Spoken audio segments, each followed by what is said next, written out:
Okay. Excellent. Getting myself all squared away. I'm doing a stream. I'm doing a new simulcast here tonight. This is my first time experimenting with Facebook Live, so I thought we'd give that a shot.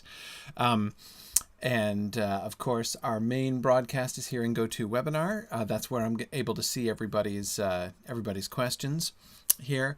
I am monitoring the Twitch chat as well, or attempting to. And if people make comments on Facebook, I'll try to get those too. Again, this is all sort of new to me, and I'm balancing a whole bunch of things. But we'll see how this goes. So welcome, everybody. Welcome to the Treason of Isengard. I am super excited. We had so much fun talking about the Return of the Shadow, and I am now.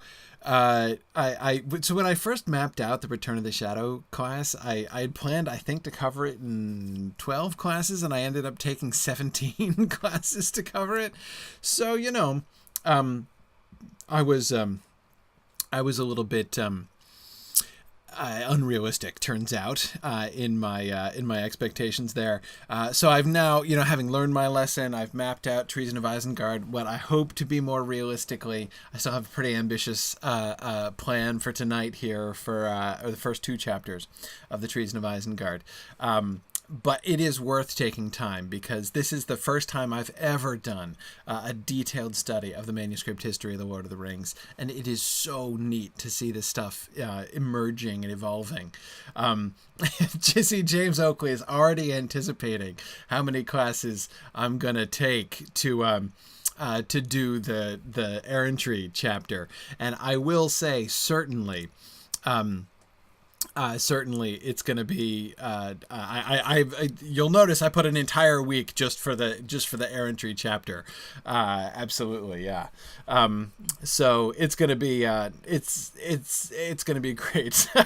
Jennifer says a full class for each dream and 2 full classes for the poetry. Well, okay.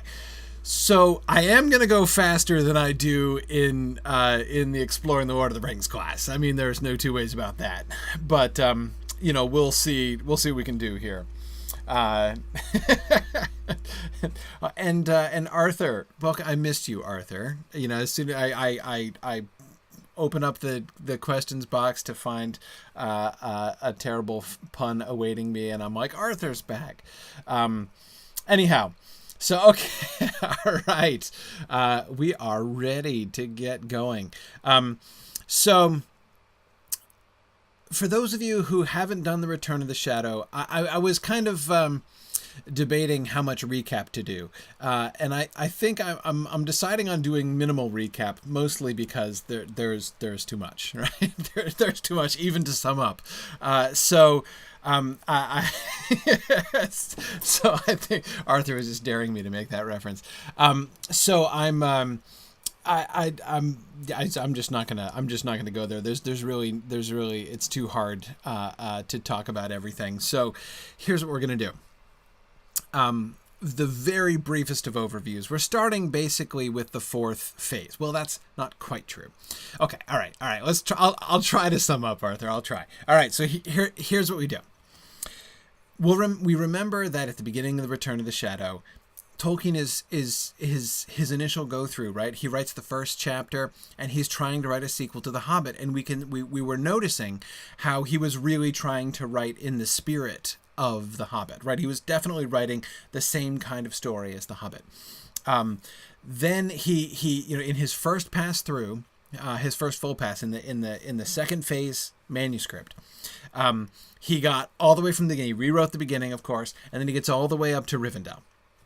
But it grows up along the way. And of course, the turning point, the critical moment there in the second phase was when the Black Riders come in, right? In what was chapter 2 at the time, because The Shadow of the Past, or Ancient History, as it was originally called, wasn't invented yet.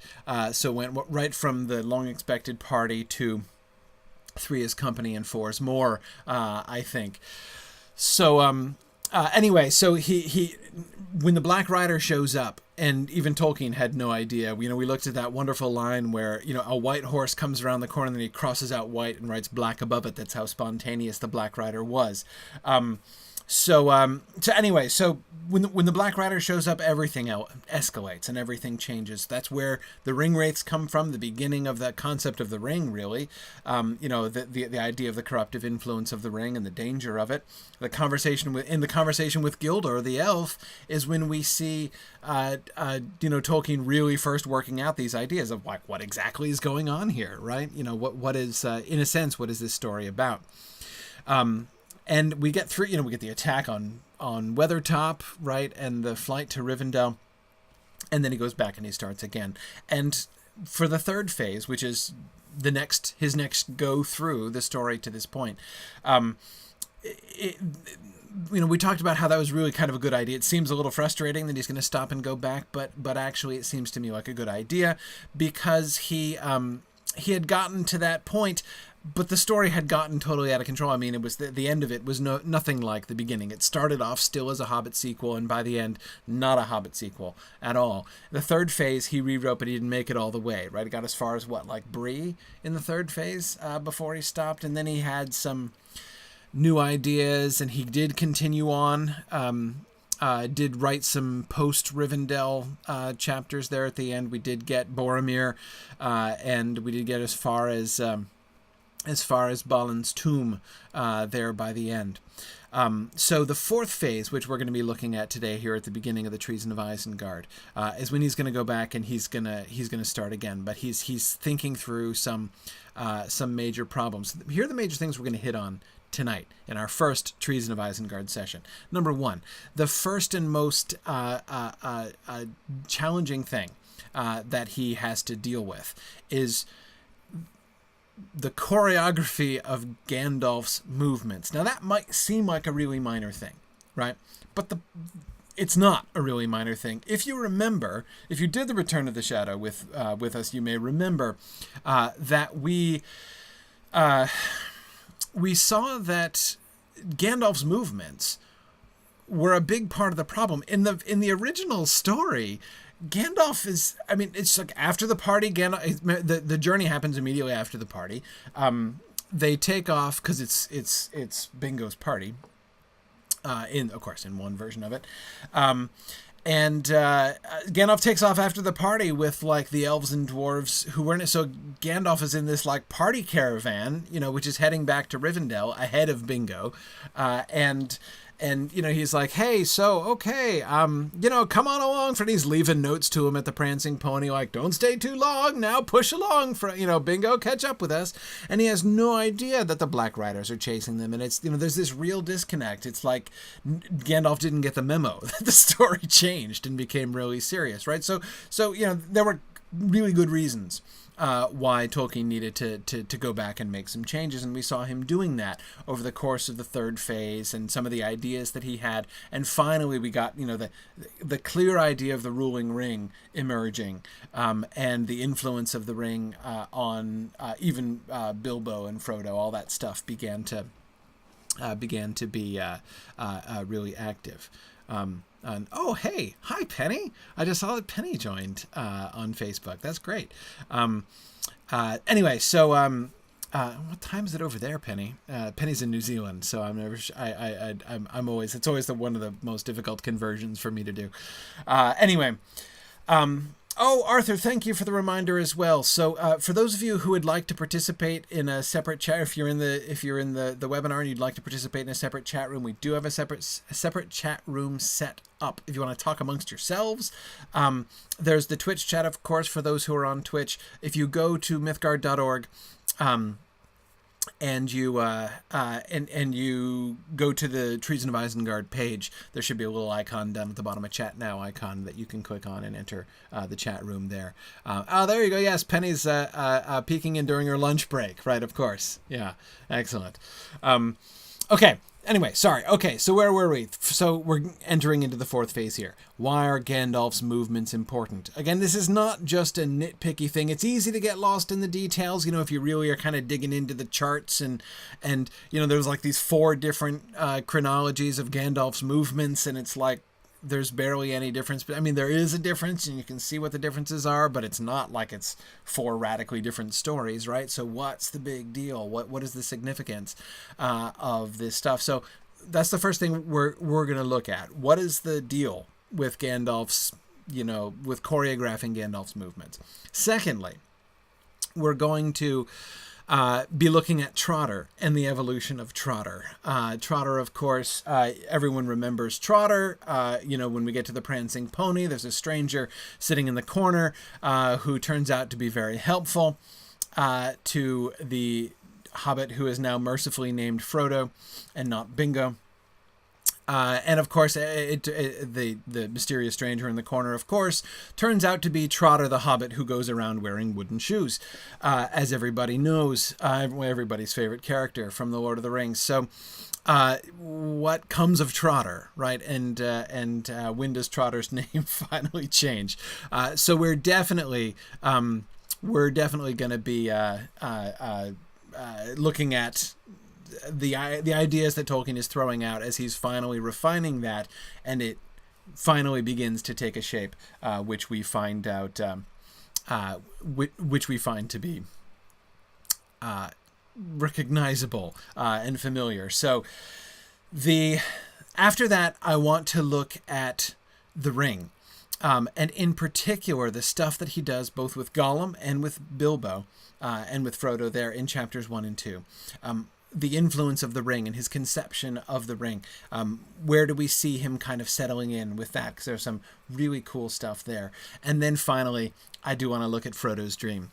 The dream that he has in Crickhollow in the published Lord of the Rings, which we just spent an entire class session talking about and exploring the Lord of the Rings last week. So it's very fresh in my mind and really fun to see this stuff working out in the manuscript draft. So we'll definitely be looking at that at the end of class. If we get to Frodo's dream, we've almost made my goal here for class today. So that's the plan. The overall theme, as I titled tonight's session, Retconning the Ring. Tolkien was wonderful at retcon. Retroactive consistency, going back and making things fit. And that's the main thing that we see him doing here, this sort of chief concern. And Christopher says it's at the same time that he's writing that stuff, the Balin's Tomb stuff, their first attempt across, the first account of the snows in the Misty Mountains, right? The first account of their trip into Moria. As he's doing that stuff, he's also going back and niggling with this early stuff and trying to make all this stuff work, writing his sort of different versions of Gandalf's movements, writing his, the notes on the six separate slips that Christopher Tolkien talks about. Anyway, that's the plan for today. That's what we're going to do. So let's get at it. All right. We start with the Gandalf stuff. So here is one of the notes that Tolkien wrote on one of these slips of paper. Gandalf finds out about the Black Riders, but is delayed because the Dark Lord is hunting him or because of Treebeard. He is alarmed at finding Frodo gone and immediately rides off to Buckland, but is again too late. He loses their trail owing to the old forest escapade and actually gets ahead. He falls in with Trotter. Who is Trotter? Of course, that weighty question, who is Trotter? This is a question, if you remember from the Return of the Shadow, this was a question that Tolkien has asked in the margin of his own writing many times. This is a question that has been puzzling him and to which he has come up with, different answers at various points along the way. Who is Trotter? But we're going to save that question for a little bit and focus instead on the first part. So Gandalf is going to find out about them. So no longer do we have, Gandalf leading the party train and just wondering what's holding up Frodo, right? And we already had him shifting away from that idea, of course, by the latter part of the Return of the Shadow. But the important thing is Gandalf is delayed. So what is it that separates the two of them? Why isn't Gandalf with Frodo when Frodo leaves? Because he is, it's not just Frodo wandering off or something. Gandalf is held prisoner, either it's the Dark Lord hunting him. So does it mean Sauron himself? Maybe it's the Black Riders. Maybe the Black Riders are after Gandalf, right? Or it might be Treebeard. Him being held captive, Gandalf being held captive by the evil giant Treebeard, is, of course, a possibility that's been on the table now for a while. And for those of you who didn't do the Return of the Shadow, you might be saying, say what about the evil giant Treebeard? But that's where we start. But don't fear.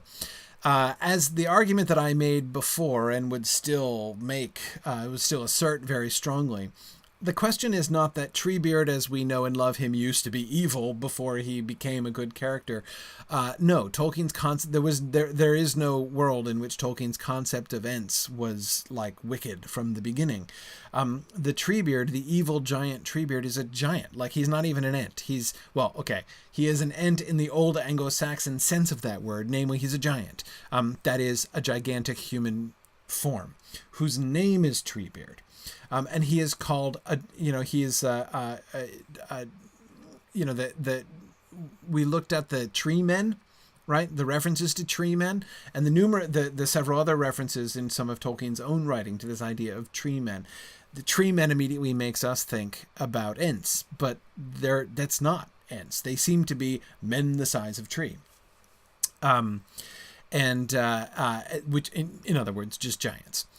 So he's a giant, and you think about this, right? In some ways, giants are one of the most conspicuously absent things in the entire Middle-earth world, right? You think of traditional fairy tale tradition, especially traditional English fairy tale tradition, and giants are a big deal. Giants are a big part of it.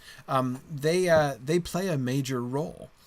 And there aren't any giants in The Lord of the Rings. We get giants, of course, just tossed in, and tossing things around in The Hobbit, right? The reference is not only in chapter 4 of The Hobbit to the boulder throwing by the stone giants as they're going through the mountain passes, but even Gandalf's casual reference after they get through the other side in the beginning of chapter 6 that one of these days he has to find a more or less decent giant to stop up the hole. So giants are clearly a thing in the Hobbit world, but they just as clearly have been taken out of the Lord of the Rings world. What we're left with instead, right, literally in the place of the stone giants, is the sort of nebulous figure of the malevolent will of Caradhras, right? That's kind of what we're left with in the Lord of the Rings, which is interesting. Anyway, so it's in a way, it's a little weird that there aren't any giants in Middle-earth. And even weirder when, of course, as we're reading through and we find there were giants, right? His plan was for there to be giants. Treebeard, when he wants another enemy, he wants another adventure, he wants another antagonist for them to have to encounter and get past on their journeys, he goes with giants, right? The giant Treebeard. So that's all good. Brendan,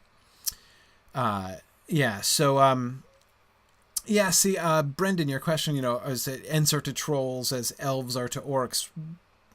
Yeah, in a sense, though it's not really clear what that means. I mean, again, Treebeard kind of talks that way, but it's not really clear exactly what that means, that the trolls were made in mockery of Ents is what Treebeard says. I don't know that I fully understand what that means. Made in what sense? Mockery in what sense? How are they connected?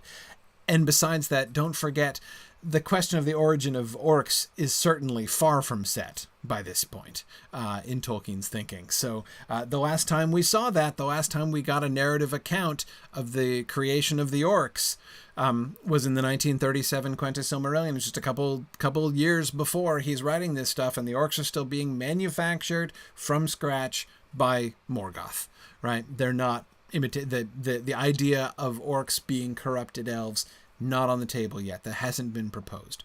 And it's never going to be something that's fully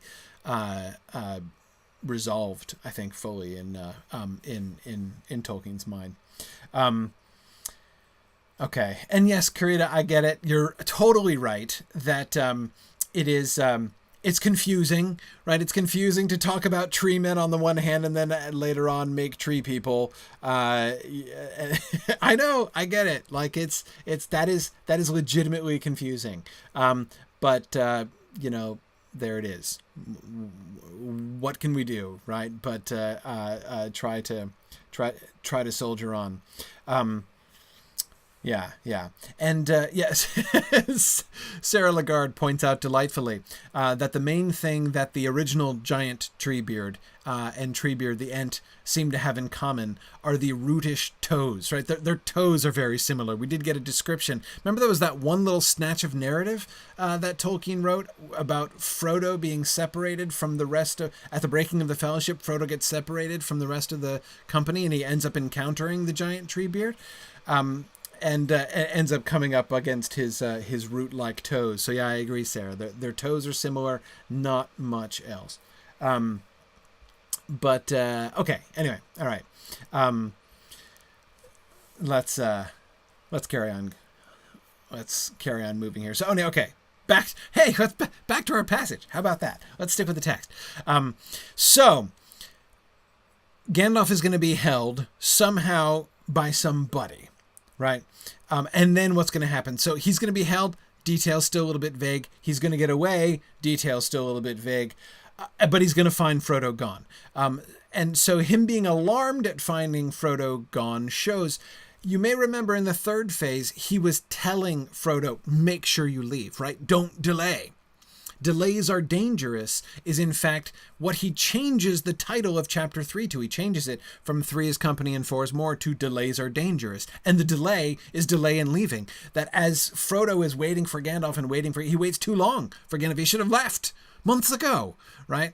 But he waited and was this close to getting caught by the Black Rider. It's at that point that the Black Rider, they don't just meet the Black Rider on the road. The Black Rider comes to Hobbiton, right? And has his conversation with Gaffer Gamgee. So, Frodo escapes Hobbiton by the skin of his teeth because he delayed his departure. We see a reversal of that now, right? Now Gandalf is all frantic. Why did he leave? Why did he go without me? And he's trying to find them and catch up with them, and he loses their trail owing to the Old Forest escapade, right? Escapade. Doesn't that suggest, it seems to imply to me, that Tolkien is suggesting that the Old Forest trip was a bad idea, right? That it was he shouldn't have left, and then not only did he leave, he then went through the Old Forest, right? Like what a boneheaded idea that was. So here's Frodo, engaging in his wild escapades, and here's Gandalf being frustrated about that. Tomas says, as if they did it just for fun, right? Exactly. So this is an interesting angle, right? As we can, and Gandalf falls in with Trotter, right? I assume he is Gandalf all the way through this paragraph, so I assume it's Gandalf who falls in with Trotter and gets a briefing or something, or sets Trotter to look out for them or something, and that's how in the end Trotter ends up getting connecting with them at Bree, I think, right? Nancy Fosberg says, Peter Jackson was clearly wrong. A wizard is late quite often. Yeah, that does seem to be a problem here. And Stephanie, that's a really great point, that there seems to be less of an intent to Gandalf's movements, right? More of a sequence of events or sort of just chance. Yeah, exactly. It's like Tolkien doesn't really know why Gandalf's doing what he's doing or what's going on there. Or Gandalf himself is just winging it, right? He's just trying to find Frodo. He's got no other plan. Okay. Later on, in a separate slip of paper, he works this out a little bit more clearly. Gandalf is behind at Bree. So you notice even in the, because of the Old Forest escapade, he gets ahead of them, right? He misses them. And Gandalf ends up getting to Bree before them. Because you'll remember the idea that Gandalf got there first and left a letter for them. That was an original element of the story. That was from way back when he was on the party train, right? And he left his cheerful, jovial letter for them, from the party caravan on the way to Rivendell.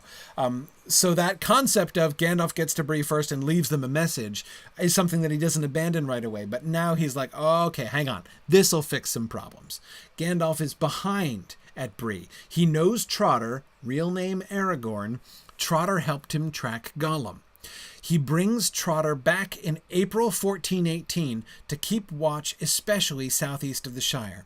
It was a message of Trotter's in July that took Gandalf away, fearing Black Riders. He meets Trotter at Sarn Ford. He then tells him of Frodo's intended departure on September 22nd, begs him to watch East Road in case anything happens to Gandalf himself. He visits Bree on way back to Shire on September something or other, but is pursued and tries to get round to west of Shire. Black Riders pursue them. Christopher Tolkien thinks that's a mistake. He meant him. Gandalf has insufficient magic to cope with the Black Riders unaided, whose king is a wizard. They pursue him over Sarn Ford, and he cannot or dare not go back to the Shire. Eventually, he is besieged in the Western Tower. He cannot get away while they guard it with 5 riders. But when Black Riders have located Frodo and found he has gone off without Gandalf, they ride away. 3 are ahead. 3 follow Frodo, but miss him and get ahead at Bree. 3 come behind. Gandalf follows after, meets Peregrine, written above, news from Gaffer. All right, let's sort this out a little bit here. Oh, excellent. Got some new people checking in here to the Facebook chat. Greetings, CJ and Shay. Good to have you with us. Yeah, a Wizard King, right? Yeah, exactly. Yeah, several of you are really taken with the Wizard King. Fascinating that he's called the Wizard King. I agree that Stephen, Wizard King doesn't roll off the tongue quite like Witch King, right?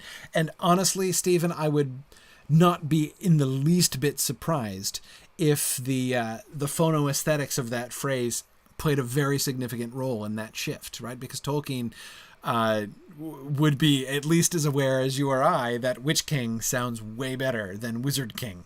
I think that's a factor that would certainly matter to him.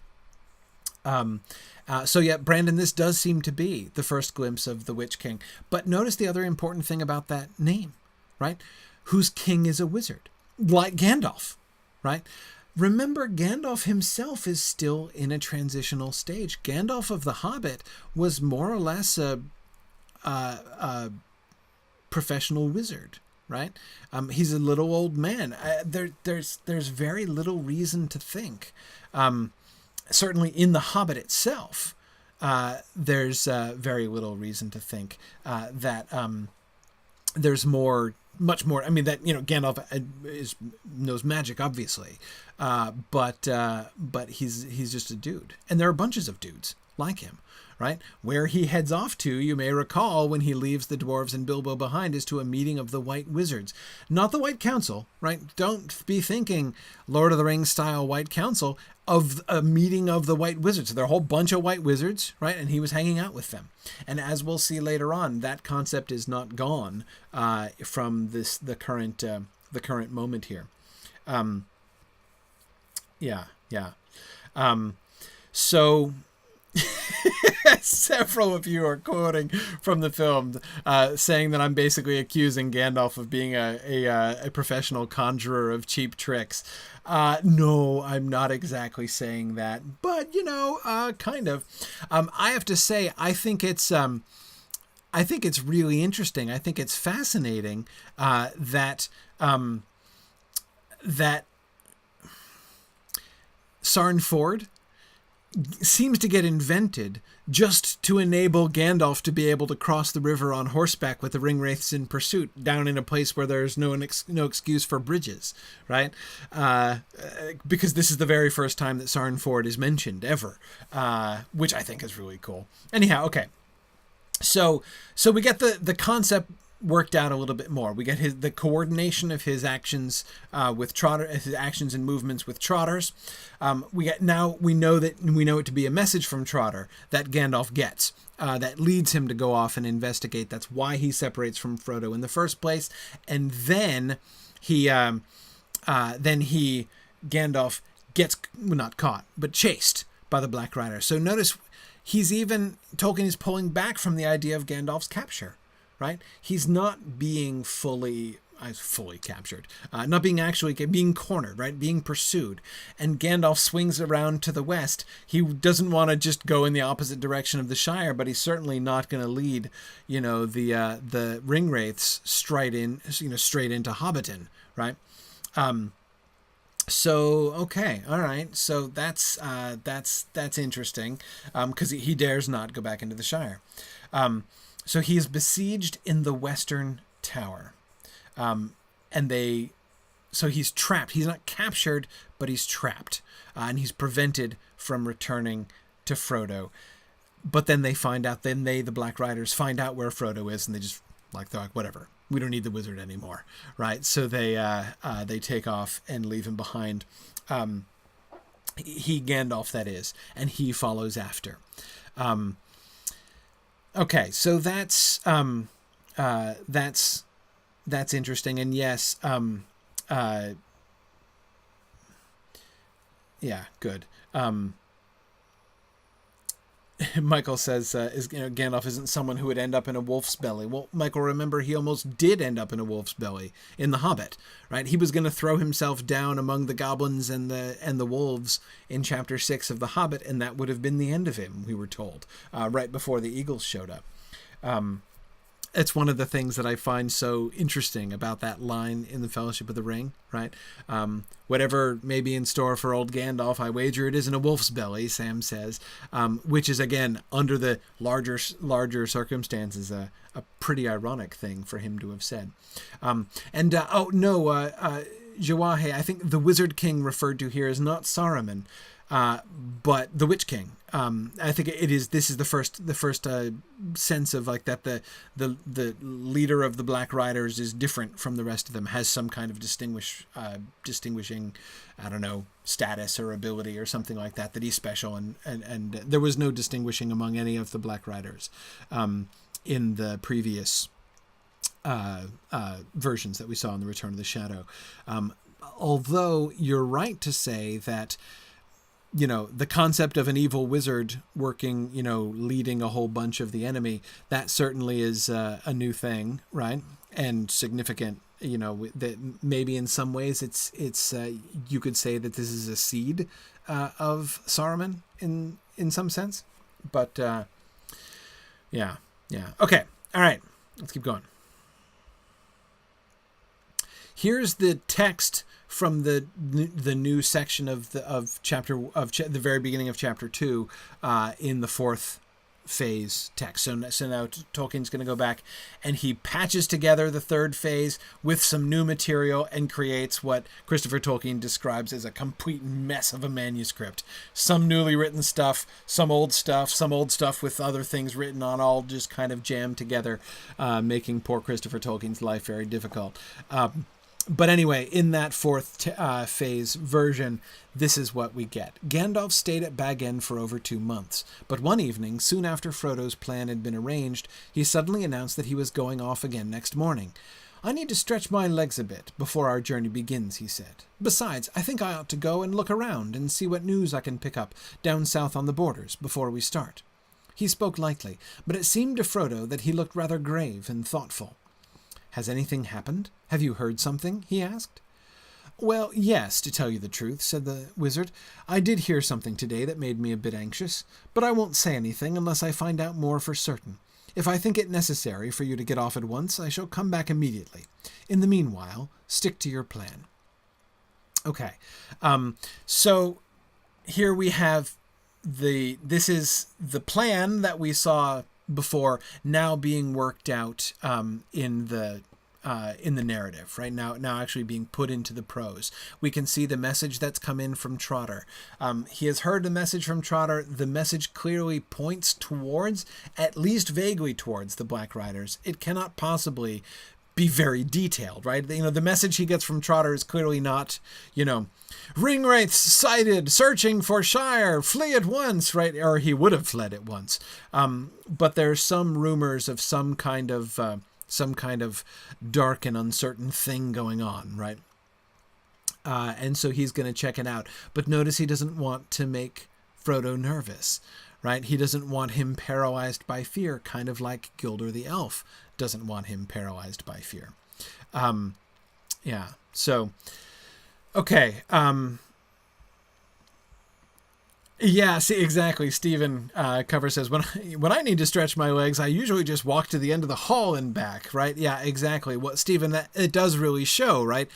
Gandalf is clearly trying to put a very light tone on it, right? He's going way out of his way not to alarm Frodo. He's trying to make out like he hasn't even gotten any alarming news, and then when he is forced to confess that he's gotten alarming news, he tries to make it sound like it's not all that alarming, right? Okay, and yes, Brian, isn't it? Brian Dimmick points out that it's very interesting that he does talk about our journey, right? Yes, before our journey begins. So it's clear Gandalf's intention absolutely is to leave with him. And there's no, hey, Frodo, you should go ahead. I'll catch up sometime, right? No, we're going to take our journey. I just need to go check some stuff out first. Okay, let's get on to Trotter. So he's fixed the Gandalf thing. Gandalf trailing behind the whole way, right? Gandalf getting separated, not being able to get back. Frodo leaving, and Gandalf doesn't know exactly when he's left or where he is, and Gandalf just trying to follow along and catch up. And not only is he behind Frodo, but he's behind the Black Riders who are behind Frodo, right? And ahead of Frodo. So this Gandalf in this new position, think how different this is from Gandalf in the party caravan. Right? Being like, hey, come on, bingo, catch up, would you please? Right? So we've certainly come a long way. Now, what about Trotter? So he's reconsidering Trotter, and here's this one brief plan. At the end of the sketch, my father for a moment contemplated an entirely novel answer to this question, the who is Trotter question. That Trotter was a disguised elf friend of Bilbo's in Rivendell. He was one of the Rivendell scouts, of whom many were sent out, and he pretends to be a ranger. This was struck out, probably as soon as written.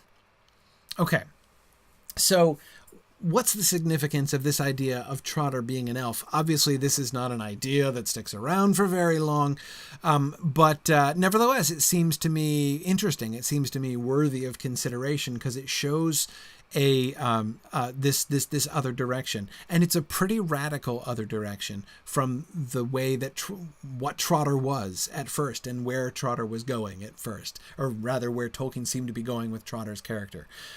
The thing that Tolkien said several times about Trotter, even back the very first time that Bingo, as he still was, met him, was that there was something familiar about him. Right? That he was, it was almost like he almost recognized him, but couldn't quite place who it was. And of course, it turns out that he is related to him. And, that's the story that Tolkien eventually comes to, that Trotter is a hobbit and that he's connected with Bilbo. He's one of the other sort of early, friends and relations of Bilbo who goes off on adventures long before, right? Who also has sort of disappeared from the Shire. And so it's the meeting with Trotter becomes catching up with one of those tooks that went off on a mad adventure, right? And here's what came of them, right?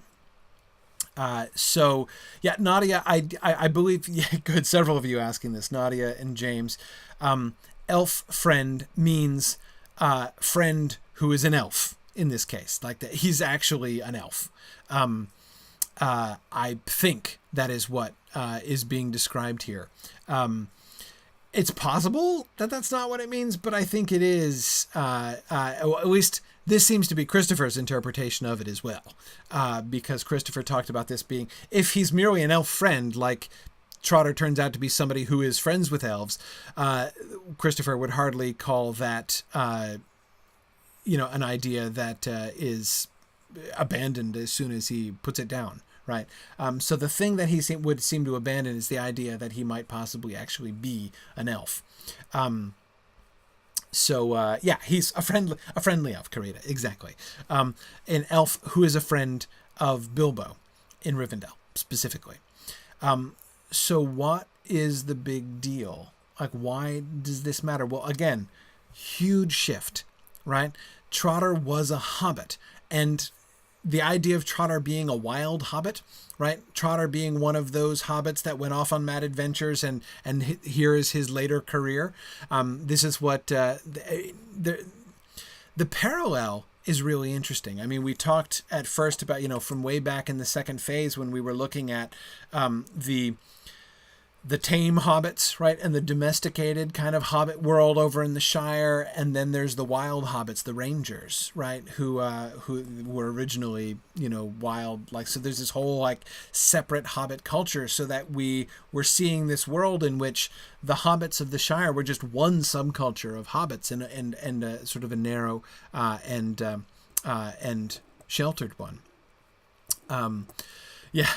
Mark here on Facebook says, it's fascinating to see Tolkien vacillate between Aragorn as a man of Elrond's race, an elf, and a ranger, and just so typical of him to settle on all of the above. Essentially, right? He's not exactly an elf, but related to them, right? And grew up in Rivendell, more than just a hanger out in Rivendell.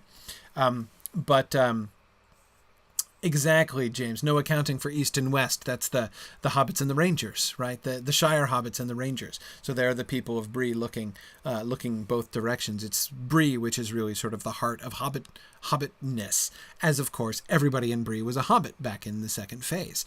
Butterbur was a hobbit. Everybody was a hobbit in the Prancing Pony. So and think about the implications of that, right? Here's Frodo going off on his adventure, and what does he meet? The experienced hobbit, right? He's like, this is your life, this is your future, right? Is he leaving the Shire behind, right? Is he turning his back on the Shire and giving it up and going there but not coming back again? Well, here's Trotter, right, who's already walked that road in front of him in his wooden shoes. So there were lots of ways in which Trotter's role in the story was really interesting and really important, connected to Frodo and to Bilbo, and almost a kind of bridge between them. So to say, no, he's going to be an elf. He's going to be a Rivendell guy, right, who has come out to find them, is a very, very different shift. And the idea that he considers having him be an elf who, quote, pretends to be a ranger. He's not really a ranger, right? Trotter was really a ranger, kind of. Well, he's from the Shire, right? But he's among the rangers anyway. He's sort of culturally, adopted the ranger lifestyle. Notice how the word ranger, it seems to mean the connotation of the term ranger seems to be something like vagabond, right? Like gypsy kind of lifestyle person, right? Which helps me, I have to say, to understand. For a long time, reading The Lord of the Rings as a kid, I never got that. There were lots of ways in which I was fairly dense as a child, but this was certainly something that I really struggled with as a kid. When they say things like, when Frodo says, I thought he was just a ranger, right? When Butterbird talks about, he's one of them rangers, right? The way that what that seems, sort of the implications of what that seems to me, I never really got that, right? Because, I guess I listened too carefully when Gandalf said, but that's just what the rangers are, right?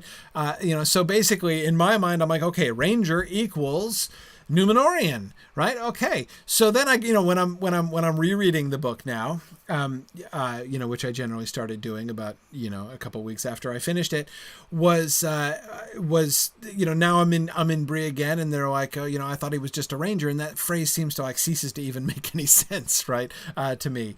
But it's clear that ranger means, it means wanderer. It means a person without a fixed home, right?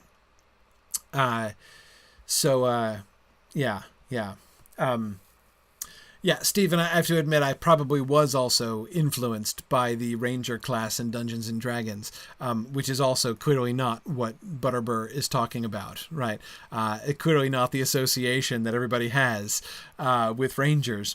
So anyway, but again, the pretends to be a Ranger, this stuff has actually kind of reading through this draft version has helped me more fully to sort of internalize what the implications of that phrase were. But anyway, okay.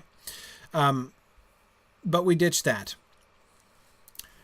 and we return to Aragorn. You may remember from Return of the Shadow, Aragorn finally appears in the text as the name of a horse, right? Wasn't it Gandalf's horse, as I recall, was originally named Aragorn, which is, of course, very anticlimactic when you're waiting for Aragorn to appear. But now we've left the stable door open. Aragorn is free and no longer a horse. Trotter is a man of Elrond's race, descendant of, struck out at once, Turin, the ancient men of the North. Hang on for a second. Can we just pause for a second? Descendant of Turin, right? I mean, how about that? That is amazing. That is absolutely amazing. Now, okay, a couple things here. First of all, Christopher Tolkien immediately footnotes this, and it's like, Dad was probably made a mistake here, right? Because Turin, of course, had no descendants, so he can't possibly be a descendant of Turin. Well, no, he doesn't. Exactly. Karina's like, wait, how? Yeah, exactly. I don't believe it. When Tolkien wrote that, Christopher says he struck it out at once, and from the syntax of the sentence, it seems clear that he did. But I wouldn't put it past Tolkien. Would not put it past Tolkien. This was clearly his first impulse, right? Here, he wants to emphasize that Trotter is a descendant of Turin.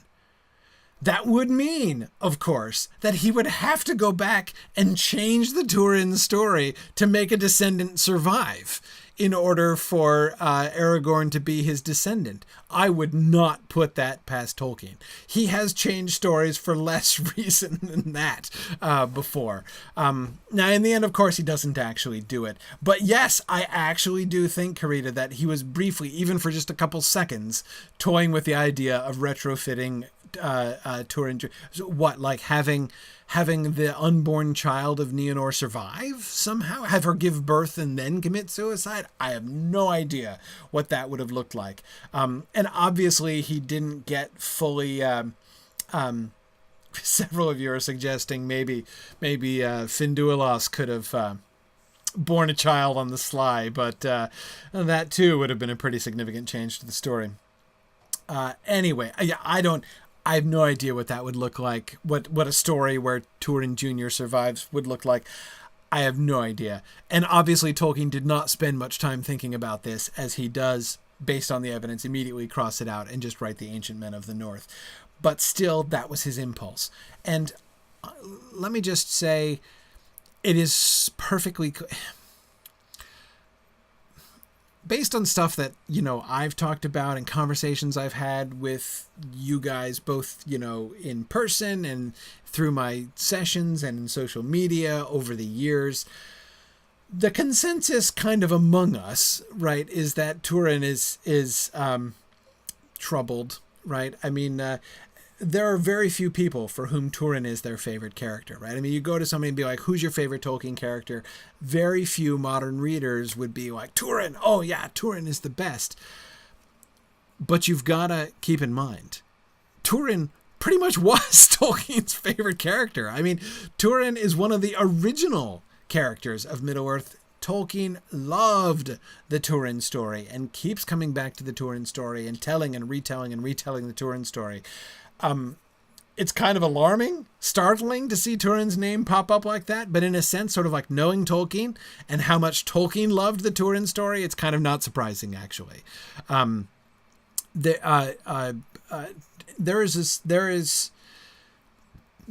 can't overestimate the importance of the Beren and Luthien story, and we talked about that, of course, a good deal in the Return of the Shadow class.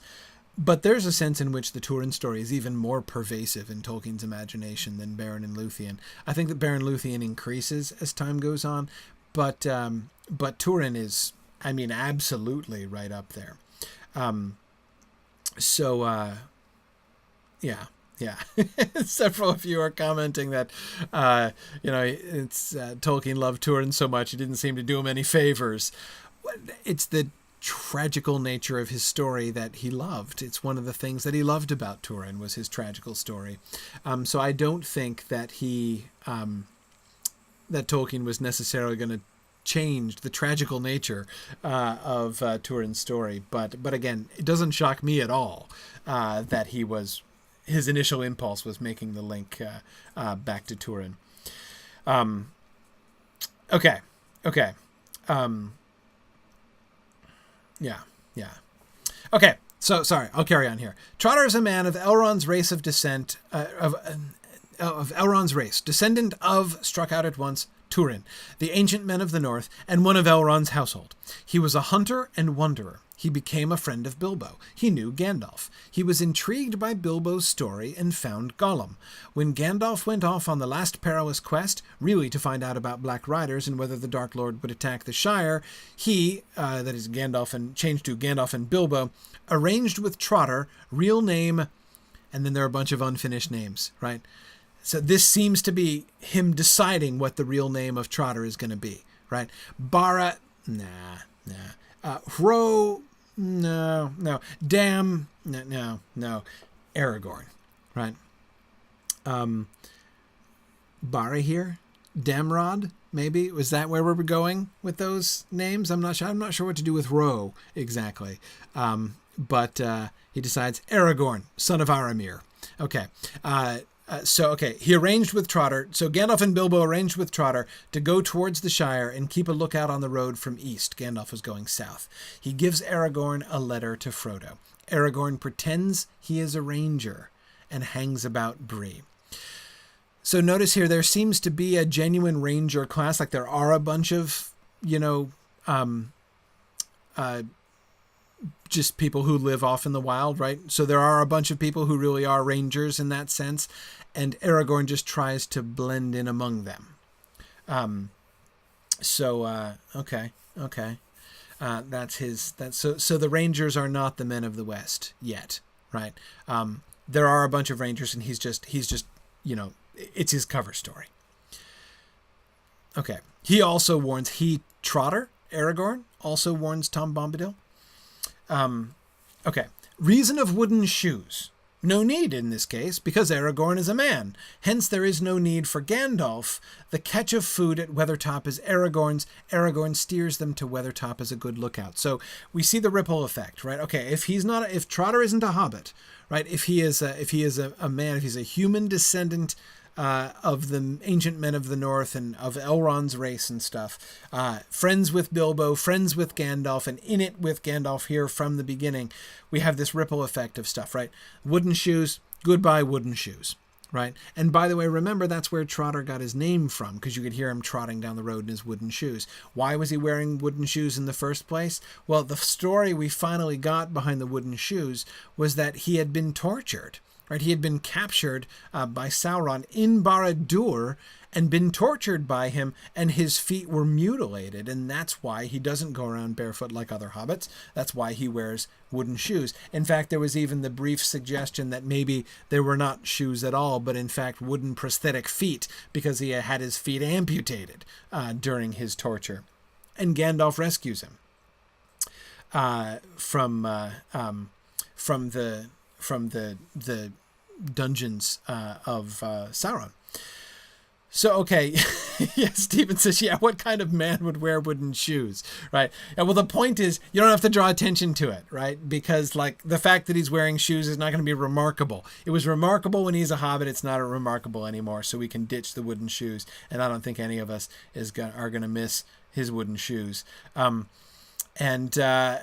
so that I'm not sure what there isn't any need for Gandalf to do there in that second paragraph, but the catch of food is Aragorn's. It was Gandalf's originally, right? He left a bunch behind for them. That dated back to the party caravan, right? But now it's Aragorn being prudent, right, and being sort of in well, not control of, but sort of comfortable in this whole region. But how could Trotter miss Gandalf? What delayed Gandalf? Black Rider or other hunters? Treebeard. Aragorn did not miss Gandalf and arranged tryst on Weathertop, right? So how could they... This is still before Tolkien decides Gandalf is not going to be ahead of them, right? But he's trying to, so back when he thinks that Gandalf makes a debris before Frodo does, when he's still following in that path, he's asking, how can that be? Surely they would have talked. Trotter and Gandalf would have talked, right? And so he decides, no, they did talk, and they arranged the tryst at Weathertop. So they're supposed to meet up at Weathertop. That's why they're going to Weathertop, because they're planning to meet Gandalf there. At the end is written very emphatically and twice underlined, no Odo, right? Now, this is kind of an inside joke. This was one of the most entertaining elements, for me anyway, most entertaining elements of the Return of the Shadow, is the persistence, the indefatigable persistence of the character of Odo, who was often Odo Bolger, sometimes Odo Took, sometimes Odo Boffin, wasn't he too? But anyway, Odo kept getting cut out and kept getting brought back. And finally, so the role that he was playing, the relevance here is that Odo's last role was to meet up with Gandalf in Crickhollow, and Gandalf brought him along, and so he was a decoy. He was like the fake Frodo.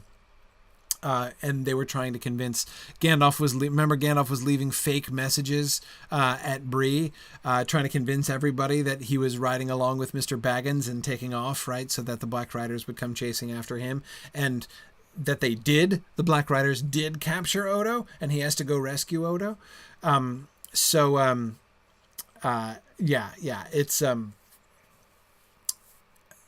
so he was along originally on Gandalf's journey to Rivendell, because he was serving as a decoy the whole way. So that seems to be the relevance there, that he's decided, no, Gandalf is not traveling with a hobbit here when he meets up with Trotter.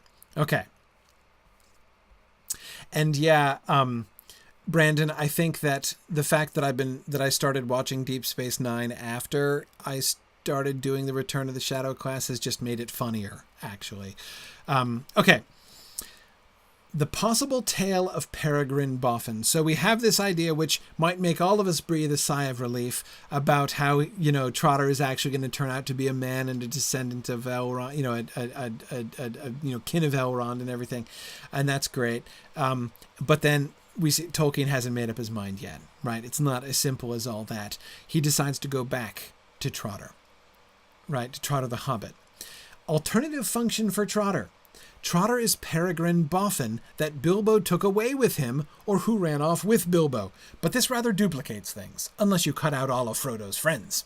So now, poor Odo. Right now we're gonna cut Merry and everybody. If Trotter is Peregrine Boffin, then Bilbo must go off quietly, and Peregrine must simply vanish about the same time. Right. So, and Christopher's theory, which seems to me pretty plausible, if Bilbo went off in his travels with one of his young friends, Peregrine Boffin, right, who turns out to be Trotter, then we have a mere duplication, right? When Frodo's friends go off with him, the departure of the conspirators is no longer quite as special, right? So he doesn't want to do that. So he's trying to figure out how can I make that, but not parallel it too closely. That's why I think it would require cutting all of Frodo's friends, Stephen, because he didn't want to just have the same exact pattern again. But anyway, I'm sure happy he didn't go that way. But so he even starts a narrative, right? Here's what it would look like. There was peace in Hobbiton for many years. Gandalf came seldom, and then very quietly, and mainly to visit Bilbo. He seemed to have given up trying to persuade even young Tooks to go off on mad adventures out of the Shire. Then suddenly things began to happen. Bilbo Baggins disappeared again. That is hardly exact. He walked off without saying a word except to Gandalf and to his nephews, Peregrine and Frodo, it may be supposed. It was a great blow to Frodo. He found Bilbo had left everything he possessed to himself and Peregrine, but Peregrine also disappeared, leaving a will in which his share... And then it cuts off there. Okay. So... Karina thinks that Peregrine vanishing at the same time as Bilbo looks real bad, right? Karina, I think it looks even worse that, Frodo's like, Bilbo has mysteriously disappeared, leaving his worldly possessions divided between me and my cousin Peregrine has also vanished mysteriously. I, Frodo, am now the sole heir of Bilbo Baggins, right? It starts to sound a little sketchy at that point. Exactly. Frodo in the conservatory with the candlestick, says Stephen. I'm glad we didn't end up going in that direction, but we can see, nevertheless, the idea of having Trotter still be a hobbit, still be closely connected with Frodo and family, and closely parallel to him. In fact, directly parallel, right? I mean, these are the two nephews of Bilbo. So their careers are exactly in parallel, though not marching in step, obviously. He still hasn't let that idea go completely. James says, and Frodo winks when asked of their whereabouts. Boy, does that put a sinister twist on that, doesn't it? Oh, man. Okay. This is from the slip of paper which Tolkien hilariously titled Final Decisions. I love Christopher's very gentle dig, right? When Christopher says, with the highly optimistic title, Final Decisions. 1. General plot as at present. Bilbo vanished at party, but all that chapter will have to be reduced, especially the Sackville Baggins business. Begin with a conversation between Bilbo and Frodo. 2. Gandalf not expected by Frodo. Gandalf had not been seen for 2 to 3 years. Frodo grew restless and went off, although Gandalf had really not wished him to go till he returned. So here we have, in this conception, which is still not the last conception, not the fourth phase conception, right? But as he's working this out at the beginning, the idea of Frodo's departure as being totally independent, right? Totally unconnected from Gandalf. So not only has Gandalf not told him to leave right away, and Frodo's delaying, Frodo is just going off completely on his own, and Gandalf is totally winging it. When Bilbo went, Gandalf not sure of nature of ring. Bilbo's longevity made him suspicious, and he induced Bilbo not to take ring with him. Bilbo had no idea that ring was dangerous, hence simplify all Bilbo's motives and remove the difficulty of his burdening Frodo with it. Again, you may recall we talked about that where Tolkien was clearly anxious about back in the third phase, Bilbo knew a fair bit about the significance of the ring and what a burden it was and what it was already starting to do to him. But Tolkien was clearly uncomfortable about the fact that Bilbo knowing all that would be like, well, Frodo, it's your problem now, right? So he wanted to he wanted to reduce that element. So, and this requires significant revision, right? Simplify all of Bilbo's motives. Make Bilbo and Gandalf also more ignorant at the beginning of the story. Frodo's friends are Meriotic Brandybuck and Peregrine Boffin, called Merry and Perry, only, no Odo. Peregrine drops off at Crickhollow, Merry at Rivendell. Sam only goes on to end. Love that, right? So it's just the four of them, right? We don't have five. We've reduced it to four because we've ditched Odo finally, right? Peregrine is going to stay behind. Perry is going to stay behind at Crick Hollow. Merry is going to stay behind at Rivendell. Can I just say I'm glad they're not Perry and Merry? Josiah, that's a great idea. Josiah suggests no Odo should be a Mythgard t-shirt. Love that idea. I totally want a no Odo t-shirt. That absolutely needs to happen. Karita thinks that Merry and Perry sounds like a clothing line for kids. Yeah, I agree. Yeah, very good. Nancy. Nancy points out that although Tolkien has called this Final Decisions, he still says general plot as at present, right? As Nancy says, he knew, right? He wasn't really fooling himself here. Okay. So let's see. Where were we? Oh, yes, that's right. Number 5. Trotter is not a hobbit, but a real ranger who has gone to live in Rivendell after much wandering. Cut out shoes. Right? Okay, the wooden shoes are right out. Right? But notice here, so now he's not a Rivendell dude. In this version, he's not a Rivendell dude pretending, with a cover story of being a ranger. Right? Now he's a real ranger who ends up in Rivendell. Similar story, but backwards. Is this guy still an heir, right? Descendant of Elrond's family? I wonder. I don't really know. Yeah. Okay. But you can't get rid of Odo, man. You just can't do it. Penciled emendations were made to 4 and 5. To 4 was first added, Peregrine stays at Hobbiton and tells Gandalf. This was struck out, and the first sentence of the note was changed to read, Merry's friends are Meriotic Brandybuck and Ham, that is Hamilcar, Bolger, and Faramond Took, called Merry, Ham, and Far. With the further addition, Ham drops off at Crick Hollow, but is picked up by Gandalf and used as a decoy. Thus, once more, Odo Bolger will bounce back, but now under the name of Hamilcar of that ilk. Hamilcar has appeared hitherto only in a note dated August 1939, near the very end of The Return of the Shadow, where it is proposed that Odo be changed to Hamilcar or Fredegar. Peregrine Boffin disappears again, but only temporarily. Okay, so Odo, as Christopher Tolkien somewhat triumphantly points out, Odo in fact does stick around, and of course he survives. Odo is Fatty Bolger essentially. He still has to go through his Hamilcar stage, right? Though you notice the fat joke is already there, right? He's hammy. Ham or Hammy Bolger, which is kind of like Fatty. But yeah. Brianna thinks that Hamilcar is a pretty boss name.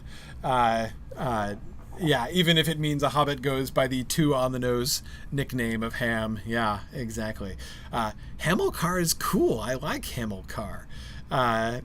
It's really kind of fun. Stephen is now suggesting that maybe Odo was just Tolkien's default placeholder name. Maybe.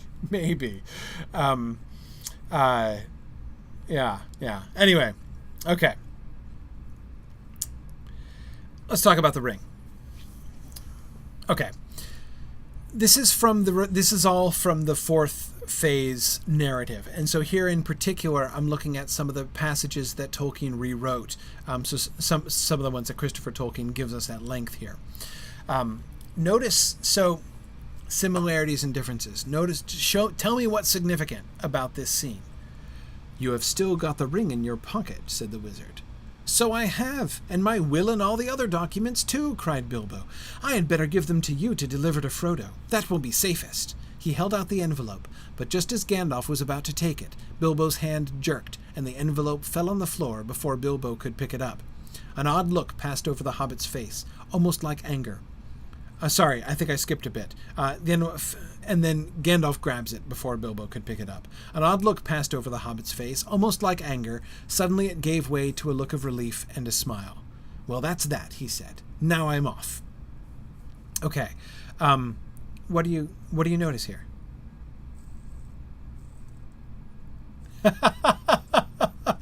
Laura Burkholtz is suggesting that clearly my next car should be named Hamilcar. That's pretty good, actually. It's pretty good.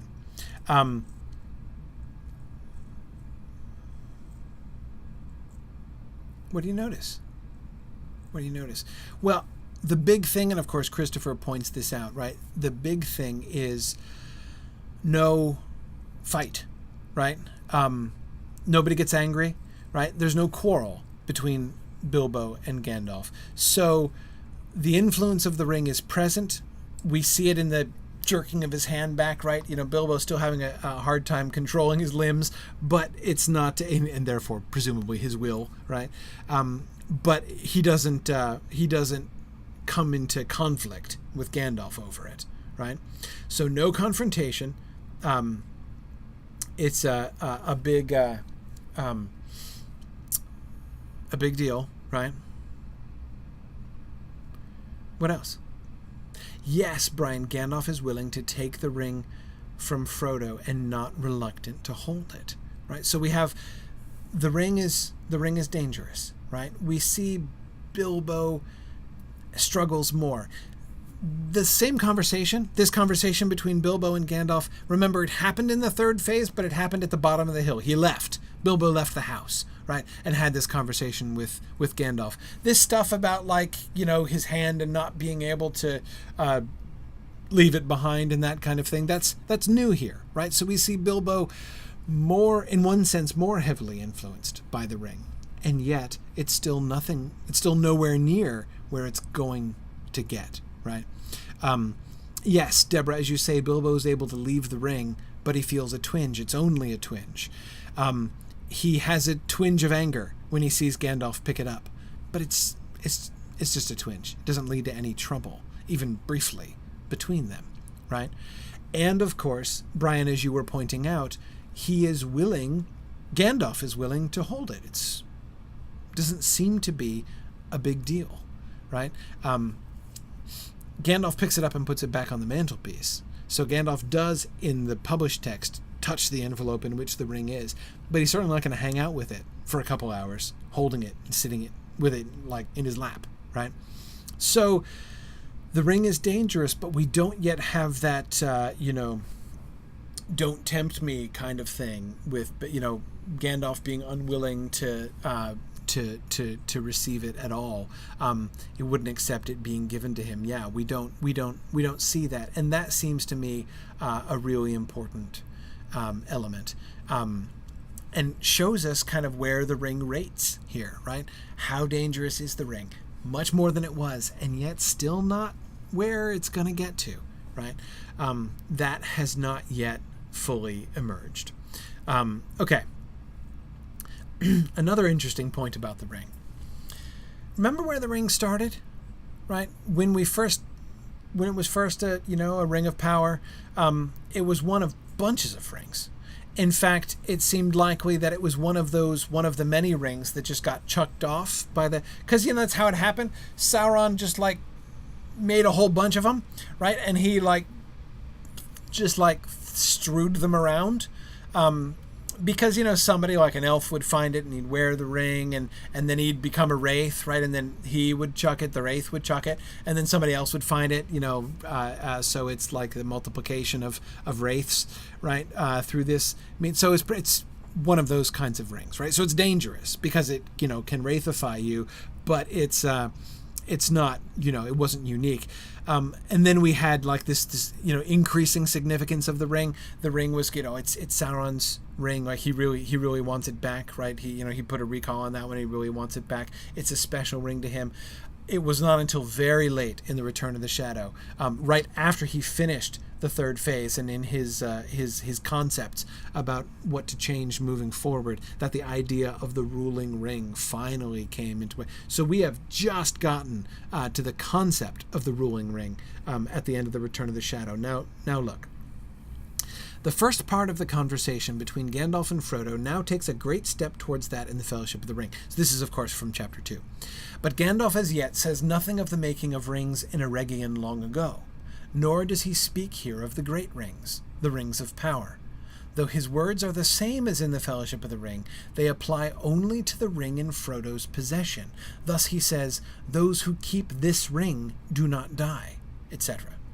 His account of Bilbo's knowledge of and feeling about his ring are very much as in the Fellowship of the Ring, but he says here that Bilbo knew, of course, that it made one invisible if it encircled any part of the body. Love that, right?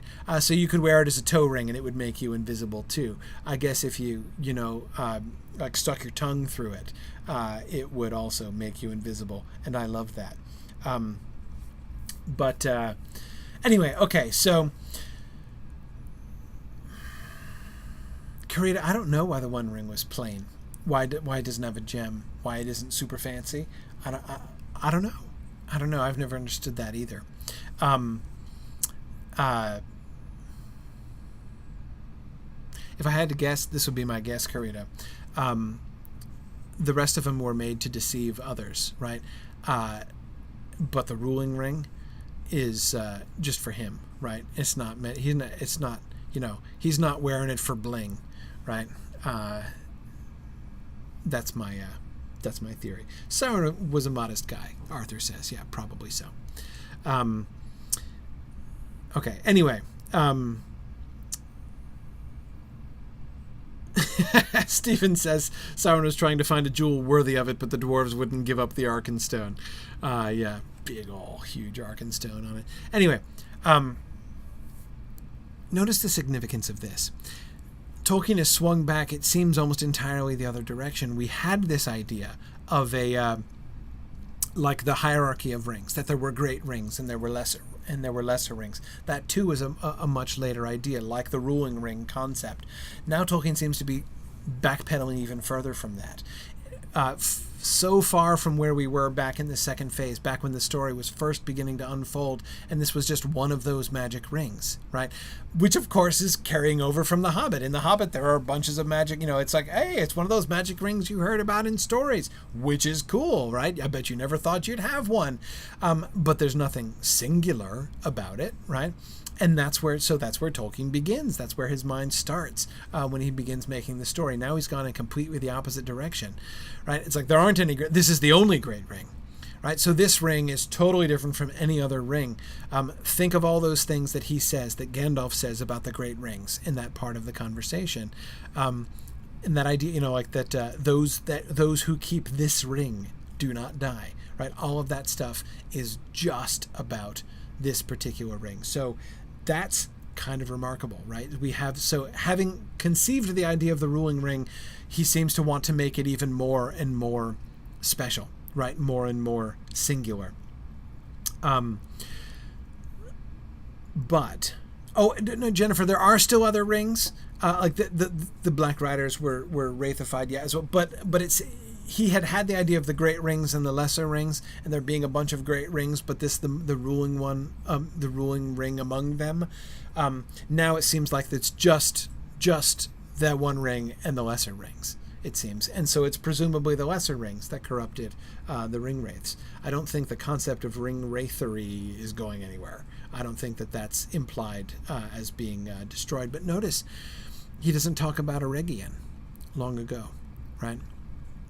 That concept isn't there, which again, removing that whole historical element from the rings, right? Without that historical element, again, this just becomes, and then one day the Dark Lord decides, I need a really powerful ring, and then he loses it. Yeah. Exactly, Stephen. Stephen says, so originally Sauron was giver of gifts to pretty much anyone he came across. Later on, he was giver of gifts to 19 specific people. Yeah, exactly. Exactly. And Stephen, this seems to me to be a middle ground between those things. Right here, he is both, right? Oh, that is, he's a giver of great rings to nobody, but he's a giver of lesser rings, presumably to everybody that he meets, right? That's where the ring wraiths came from. Yeah. Interesting. Matthew Duke suggests that he always assumed that Sauron had contemplated the possibility that the ring might be lost and wished it to be mistaken for a lesser ring. Possibly. I mean, I don't know. I doubt he was really actively anticipating that the ring would be lost, but perhaps. Yeah.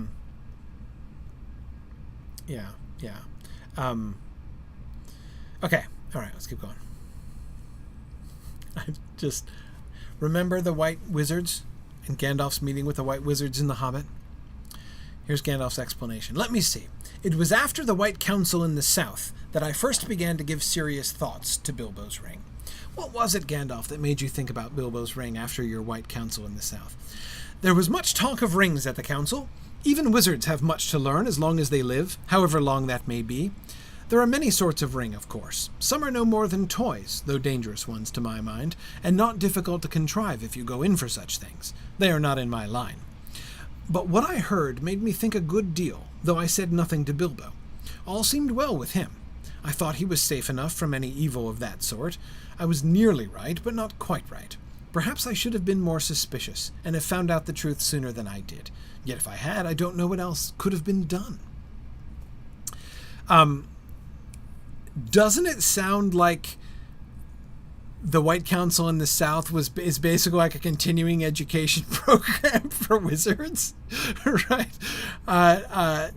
Even wizards have much to learn as long as they live, right? That's why he went to the council, right? So there was like a panel discussion by some of the wizards who did go in for that sort of thing, right? Who are into ring making and stuff. Exactly. WizardCon. Yes, it was WizardCon. Yeah, exactly, Nancy. They were having a symposium. That's just exactly what was happening. Yeah, Nancy says, next week, Palantirian, why we don't have them now. Yeah. It was sometime after the cocktail mixer and before the beard tending workshop, says Brendan Coffey. Yeah, exactly. That's precisely the tone I got from this. I find this hilarious. But again, notice this is a transition. The significance of the White Council, it's clearly not there yet. This is just a gathering of wizards doing what wizards do, right? Let's talk about lore. Let's collaborate. Let's share lore. So Gandalf, not knowing much about rings and magic rings, decides to attend a magic ring panel, right? Being led by wizards who go in for that sort of thing. So and having learned some stuff, right? Having gotten his continuing education units in ring lore, exactly, Deborah. She was just saying the same thing. Having gotten his CE units in ring lore that year, it made him think, oh gosh, look at that, the immediate application of his continuing education units, right? Just like they drew it up.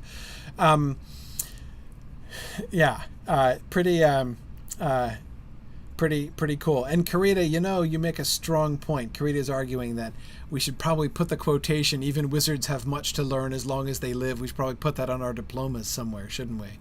Yeah. Hey, Curtis, make a note. That should go on our website somewhere. That's totally, we do that. Absolutely. That's too good. I agree.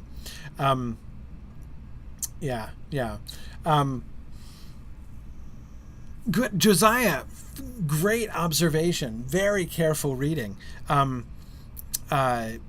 Notice even wizards have much to learn as long as they live, however long that may be. Josiah points out Gandalf seems remarkably uncertain regarding the lifespan of wizards, right? Yeah, he does, doesn't he?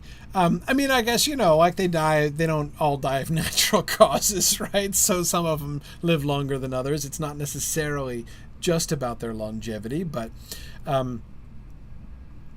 anyway, it's it's pretty important. So okay, but I wanted to do more than just make jokes about the Wizard Conference. We can see the fact. I mean, Gandalf. Notice the question that so many people have when they read chapter 2, right? We spent a lot of time talking about this when we were doing this and exploring the Lord of the Rings. How much did Gandalf know, and when did he find it out, and why didn't he tell Frodo earlier, right? Those are all questions that are really important. We see this is basically like Gandalf's first attempt to answer that question, right? How long have you known this, Gandalf, right? And why didn't you tell Frodo? And it's interesting where he gets to, right? Is that perhaps I should have been more suspicious and have found out the truth sooner than I did. Yet if I had, I don't know what else I could have done. What else could have been done, right? What else could have been done is an interesting use of the passive, right? As it's like it wasn't just about him, right? Like, but what else could anybody else? What else could anybody else have done? Yeah, and interesting. Mandy has a really interesting observation about the ring. Says that about the plainness of the ring and about the most corrupting evils often being the most subtle, and so that she thinks that's kind of brilliant from the perspective of psychology. To think about the subtlety of the ring. It doesn't look garish. It's not flamboyant, right? And so therefore it's more subtle in its corruption. Yeah. Anyway, okay, sorry.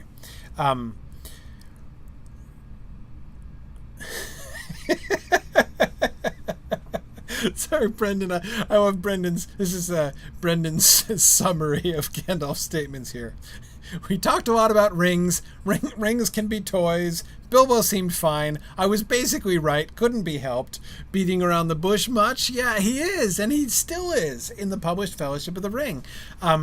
But we can see that he's already beating around the same bush that he's going to be beating around. Gandalf is going to be much more clued in later on, right?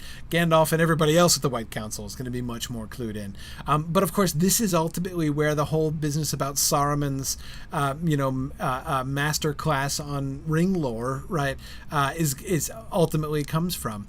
Saruman is not there other than people who go in for such things, right? Wizards that go in for such things is our first kind of glimpse. But I don't. It's hard to say that this is really the germ of the Saruman. So, I mean, notice all of the disparate elements that are kind of floating around that are going to come together into Saruman, right? The leader of the Black Riders was a wizard, right? So there is an evil wizard who's in charge of the bad guys. There's some wizards who go in for ring making, right? And who give panel discussions on ring lore at wizard conferences. There is oh shoot, what was the other one I just had? I forgot. There was a third element that I was... the capture, right? Gandalf is delayed, right? And there is someone who is more powerful than he who holds on to him or besieges him, right? And prevents him from returning. All of these elements that are floating around and not at all sort of congealed. Yeah, exactly. James was reminding me of the giant tree beard. Exactly. Yeah. No, Stephen, I think Gandalf clearly does not go in for such things. He attended the panel because he doesn't. Like, he was wanting to learn, right? He was wanting to learn about something new. So that's why he, because it's, even wizards have to learn, have much to learn as long as they live. And notice the relevance to this passage, right? Why didn't he know about Bilbo's ring in the first place? As soon as he saw Bilbo had his magic ring, made him invisible, right? Why did he know right away? Answer: Gandalf didn't go in for rings, right? How was he supposed to know, right? One wizard can't know all lore, can he? Right? And it wasn't until later on, he was at this conference and he was learning about rings and he was like, hey, gosh, wow, what do you think about that? Reflecting on that, and boy, and that conference was like the same year that Bilbo found his ring. I mean, wow, right? Jennifer asks, what did Gandalf give a paper on at WizardCon? And clearly smokes and lights, right? I mean, that's what... So smoke... She was joking about the art of smoke rings. Totally plausible, I think. Yeah. Exactly. Brandon Minnick says, maybe Gandalf could ask that question from the crowd, right? So hypothetically, if a friend of mine comes across a ring that makes him disappear, what bad things might happen? Hypothetically. Gandalf is simply ignorant. He's not covered this lore before, so he's got to learn it from scratch. That's the simple answer to why he doesn't know sooner, why he didn't figure it out sooner, because he didn't know. Now, so notice, by the time we get to the published Fellowship of the Ring, this is off the table, right? The Wizard Con is very different. Gandalf is very different. But this is still where we are in Phase 4, and I think that's really kind of fun. James Oakley suggests Gandalf shows up to give his keynote talk on Hobbit lore to an empty auditorium. Yeah. Nobody goes in for Hobbit lore, James. Exactly. Very good. Oh yes, Arthur, you're right. He could give a useful talk on how to open secret doors. He knows every word and charm that was used for that purpose in all of the languages of the West. Yeah, absolutely. Yeah, cool. All right. So focusing on Gollum now. Still thinking about the ring, but focusing on Gollum. This is really, really fun. This is Tolkien retconning in high gear. But why did Gollum start the riddle game, or think of giving up the ring at all? Asked Frodo. Now, let us remind ourselves, and most of you will remember this, but let's just make sure we are all on the same page, right? Remember, The Hobbit has not been revised, right? We are dealing with the original first edition of The Hobbit, and in the first edition text of The Hobbit, Gollum suggests giving up the ring. Gollum puts the ring up as stakes in the riddle game. If you win, if it wins, right, then we gives it a present, right? That was not a fake story that Bilbo made up. That was the real story, and the only story that was. So, Tolkien's first impulse, of course, it's always Tolkien's first impulse, is to accept the story that he's already written and fit it in, right? Let's retcon this. So that's the fundamental issue that we see going on here. And Frodo's question is an excellent question, right? Why did Gollum start the riddle game or think of giving it up? Wouldn't giving up the ring have been inconceivable to Gollum? Gandalf's answer, because he was altogether miserable, and yet could not make up his wretched mind. Don't you realize that he had possessed the ring for ages, and the torment was becoming unendurable? He was so wretched that he knew he was wretched, and had at last understood what caused it. At last, Gollum knew the ring was making him miserable. There was nothing more to find out, nothing left but the darkness, nothing to do but furtive eating and regretful remembering. Half his mind wanted above all to be rid of the ring, even if the loss killed him. But he hated parting with it as much as keeping it. He wanted to hand it to someone else, and to make him wretched too. Then why didn't he give it to the goblins? Gollum would not have found that amusing. The goblins were already beastly and miserable. And anyway, he was afraid of them. Naturally, he had no fancy for an invisible goblin in the tunnels. But when Bilbo turned up, half his mind saw that he had a marvelous chance, and the other half was angry and frightened and was thinking how to trap and eat Bilbo. So he tried the riddle game, which might serve either purpose. It would decide the question for him, like tossing up. Very Hobbit-like, I call that. But of course, if it had really come to the point of handing the ring over, he would have immediately desired it terribly, and have hated Bilbo fiercely. It was lucky for Bilbo that things were arranged otherwise.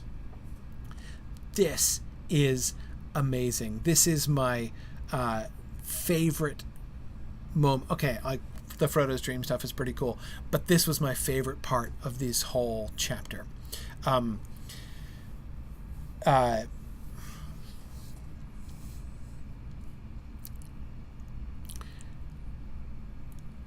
The explanation of the riddle game. This is really I find this totally compelling, right?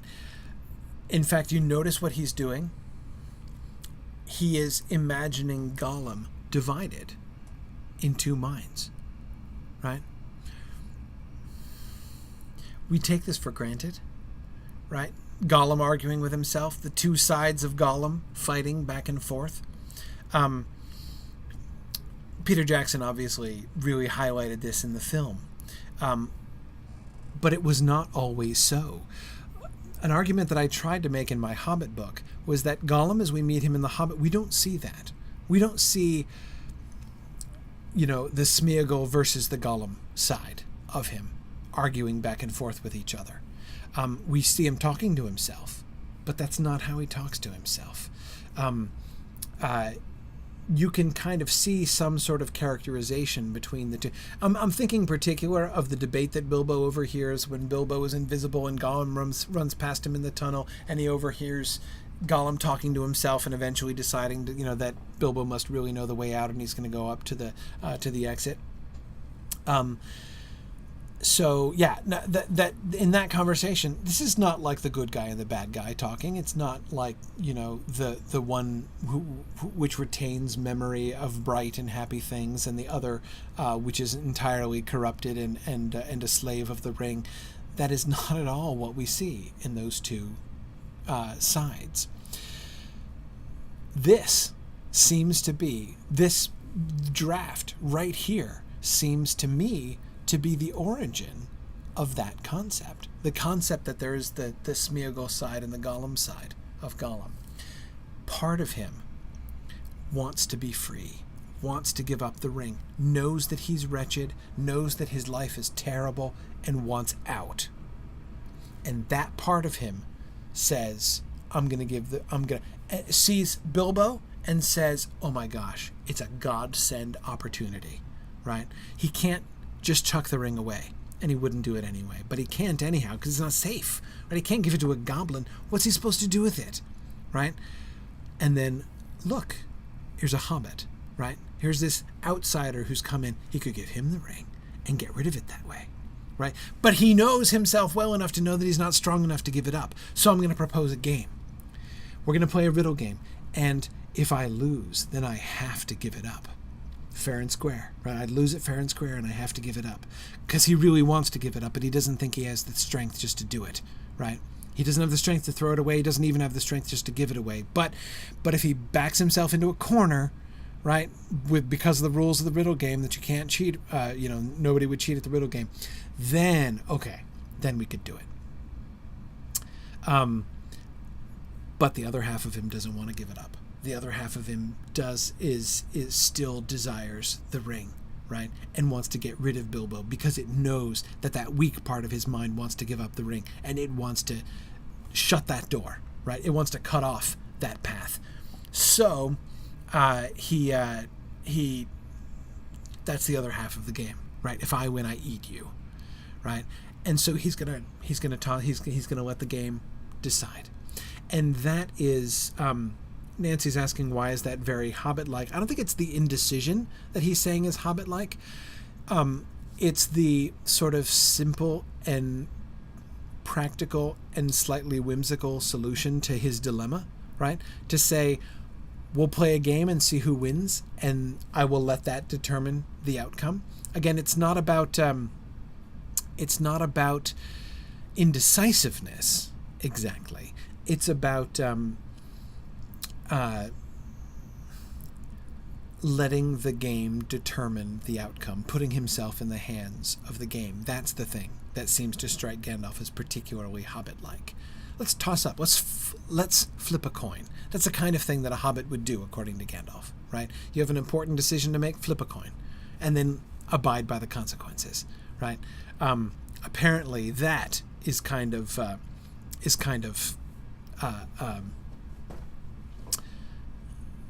Hobbit-like, right? Okay.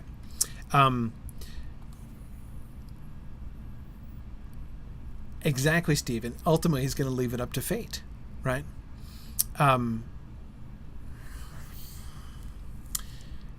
Yeah. It was lucky for Bilbo that things were arranged otherwise, right? As Gandalf explicitly alludes to fate.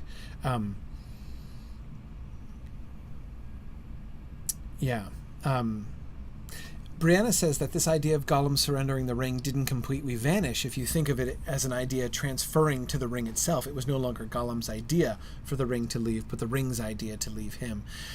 Right, but this characterization of Gollum goes away. Like there's in the published text, there's 0% of Gollum's mind. Oh, well, that's not quite fair. I was about to say there's 0% of Gollum's mind that wanted to get rid of the ring, right? Gandalf still says in the published text that he hates the ring most of all, right?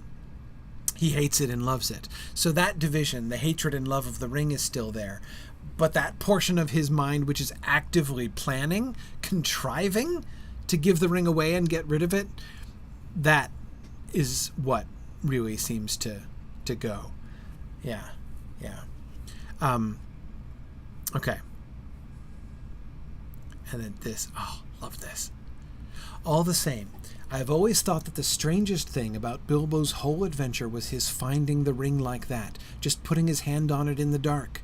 There was something mysterious in that. I think more than one power was at work. Now, remember, Gandalf has just implied that it was lucky for Bilbo that matters were arranged otherwise, right? So there's more than one power at work for Bilbo's sake, because if Gollum still had the ring and then Bilbo had won the ring, then Gollum would have to give it, which of course would be impossible, right? Because he wouldn't be able to ask the what do I have in my pocket question. But anyway, in theory, if he had won the riddle game and Gollum had been supposed to give him the ring, then things would have gotten nasty, right? So he's already said it was lucky for Bilbo that things were arranged otherwise, but that's not what he's saying here. It's not only what he's saying here. The ring was trying to get back to its master. It had ruined Gollum and could make no further use of him. He was too small and mean. It had already slipped from one owner's hand and betrayed him to death.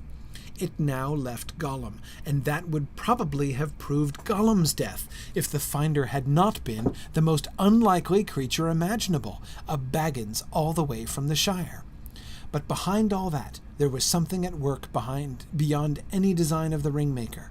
I can put it no plainer than to say that Bilbo was meant to find the ring, and not by its maker, in which case you were also meant to have it, and that may be an encouraging thought, or it may not. Do you see this? Do you see the point there in the middle? Yes, it was for Bilbo's protection that fate had arranged things otherwise. The other power had interceded to enable Bilbo to have it, so that we make sure that Bilbo gets it, right? And not have the kind of sketchy situation that Gandalf was hinting at in the previous paragraph. But notice the further implication. Why does the ring? Why does Bilbo have the ring? Because the ring slipped away from Gollum, slipped off his hand on purpose. The ring left him behind. Why? Because it was trying to kill him. That's what it did to Isildur. That's what it's doing. That's what the ring does, right?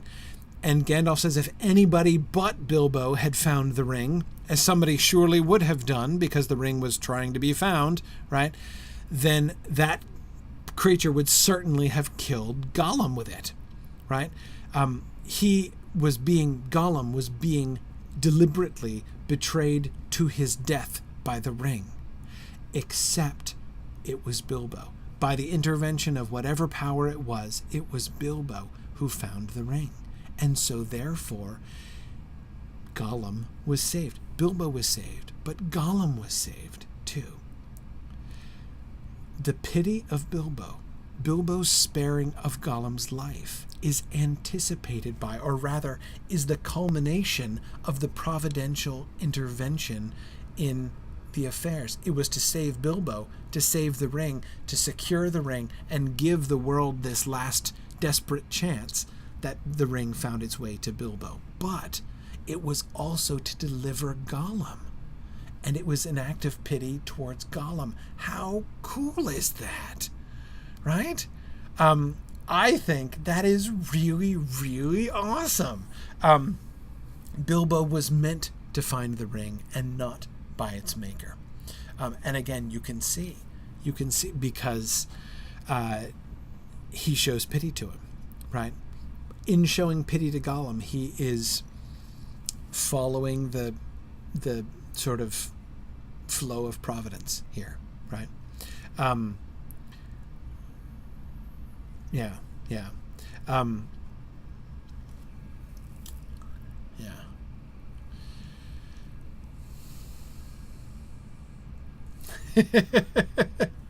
And several of you are making fun Boethius references. See, now you guys have we've read Boethius together, so you can make all these references about fate and providence. Stephen is imagining Gandalf needing to explain the relationship between fate and providence to Frodo here. Yeah, exactly.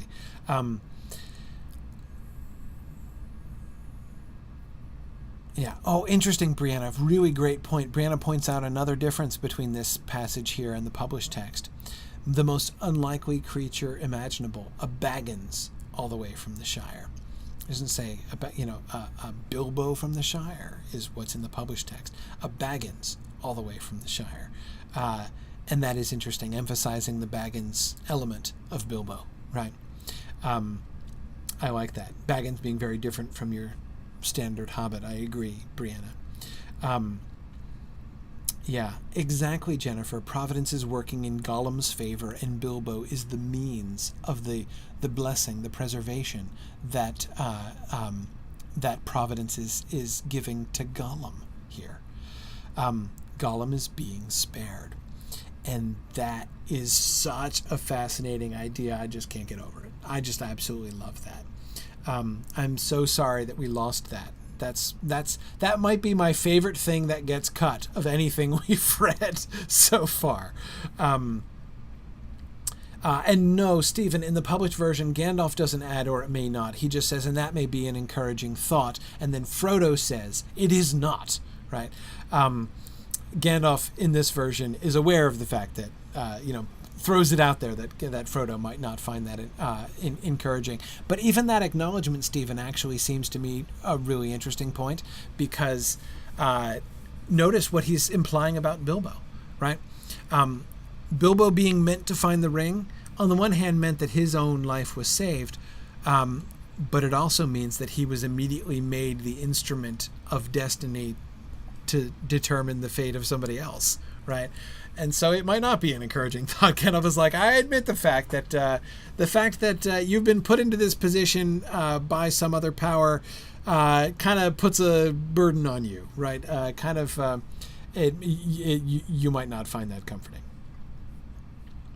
Okay. The birthday present thing.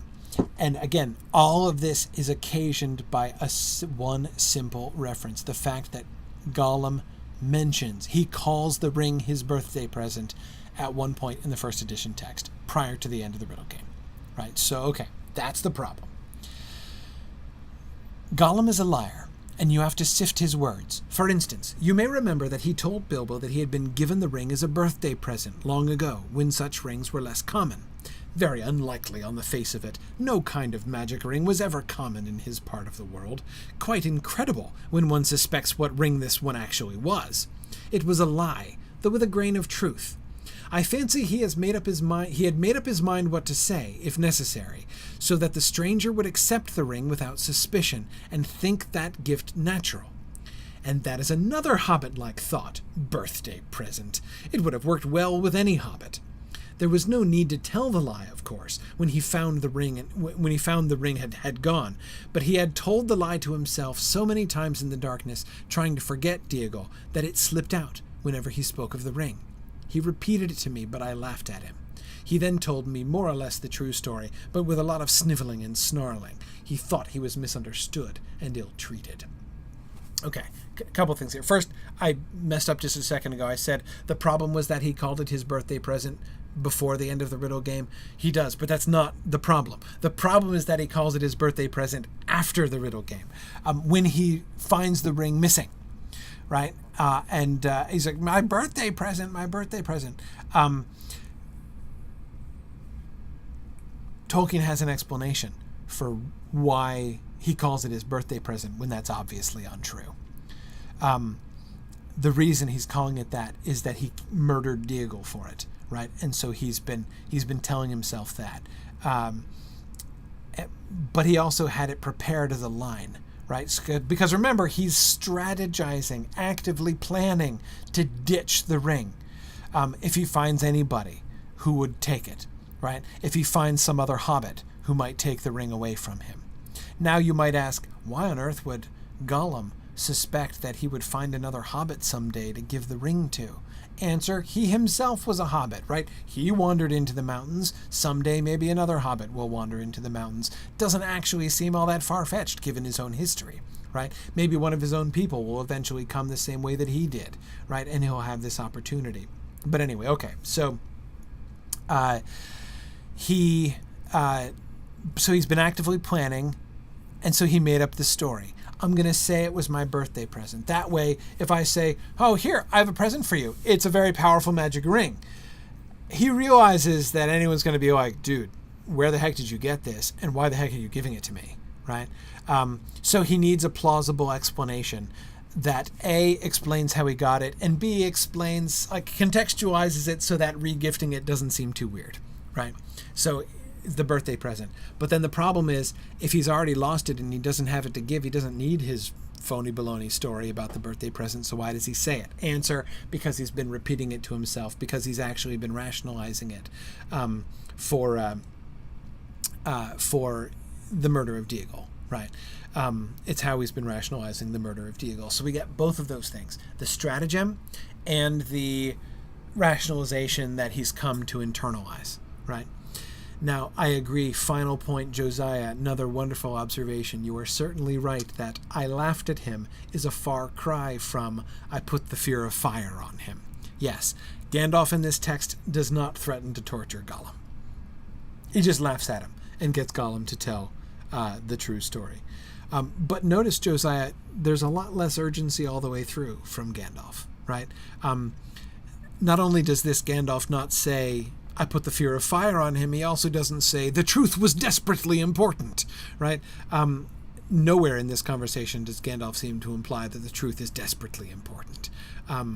We're much more casual back here in the fourth phase. Here's Christopher's sort of summary and explanation of this, and I love this. J.R.R. Tolkien, was being driven to more and more intricate shifts to get around what had been said in The Hobbit. But it seems to me very likely that it was precisely while he was pondering this problem that the story of the murder of Diegol, and incidentally the changing of Gollum's true name to Smeagol, he was originally called Diegol himself. But then the splitting off of the Diegol character and his murder by Smeagol, which is interesting, right? Since Diegol was Gollum's own original name, the fact that Smeagol kills Diegol almost is already like Gollum at war with himself, which is kind of fun, right? But anyway, okay. Maybe not coincidence, but anyway, okay. That Gollum had lied about its being a birthday present was an obvious necessity from the story of the ring that had come into being. That is, as soon as we got the Ring of Power from the second phase on, as soon as it became clear that Frodo's ring was a big deal, and the ring wraiths and the rings of power and the wraithification process and everything, once we had gone there in phase 2, it was now clearly impossible that Gollum had received it as a birthday present. Even before it, influenced you in these ways and whatever. Okay. From the story that the ring had come into being. But Gandalf's theory in the third version that Gollum told this lie to Bilbo in order to get him to accept the ring has had a serious weakness. Why did Gollum only do so, as the story was told in The Hobbit, after he found that he had lost it? The answer to this was that it was an invention of Gollum's that he had come partly to believe, quite independently of Bilbo's arrival. But why was that? And this story of the murder of Diegol on Smeagol's birthday, the ground of Smeagol's lie with a grain of truth, became a permanent element in the tale of Gollum, surviving when, years later, the story of Riddles in the Dark was recast, and the very difficulty that, if I am right, had brought it into being was eliminated. Right? Ultimately, retconning these things that were said in the original Hobbit is what leads to changing those things which led to the retconning in the first place, right? And will lead to the second generation retconning of when Tolkien has to now retcon the fact that the thing changed from the first edition to the second edition. And we'll see how that works a little bit later on.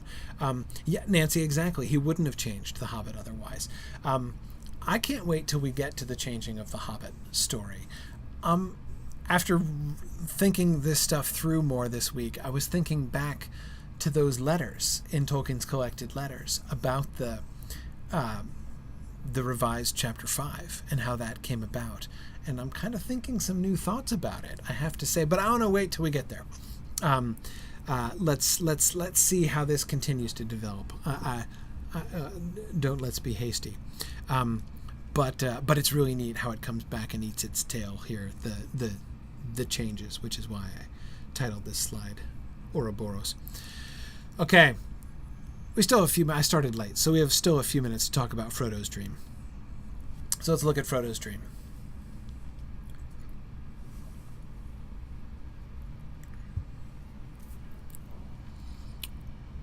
First, brief reminder.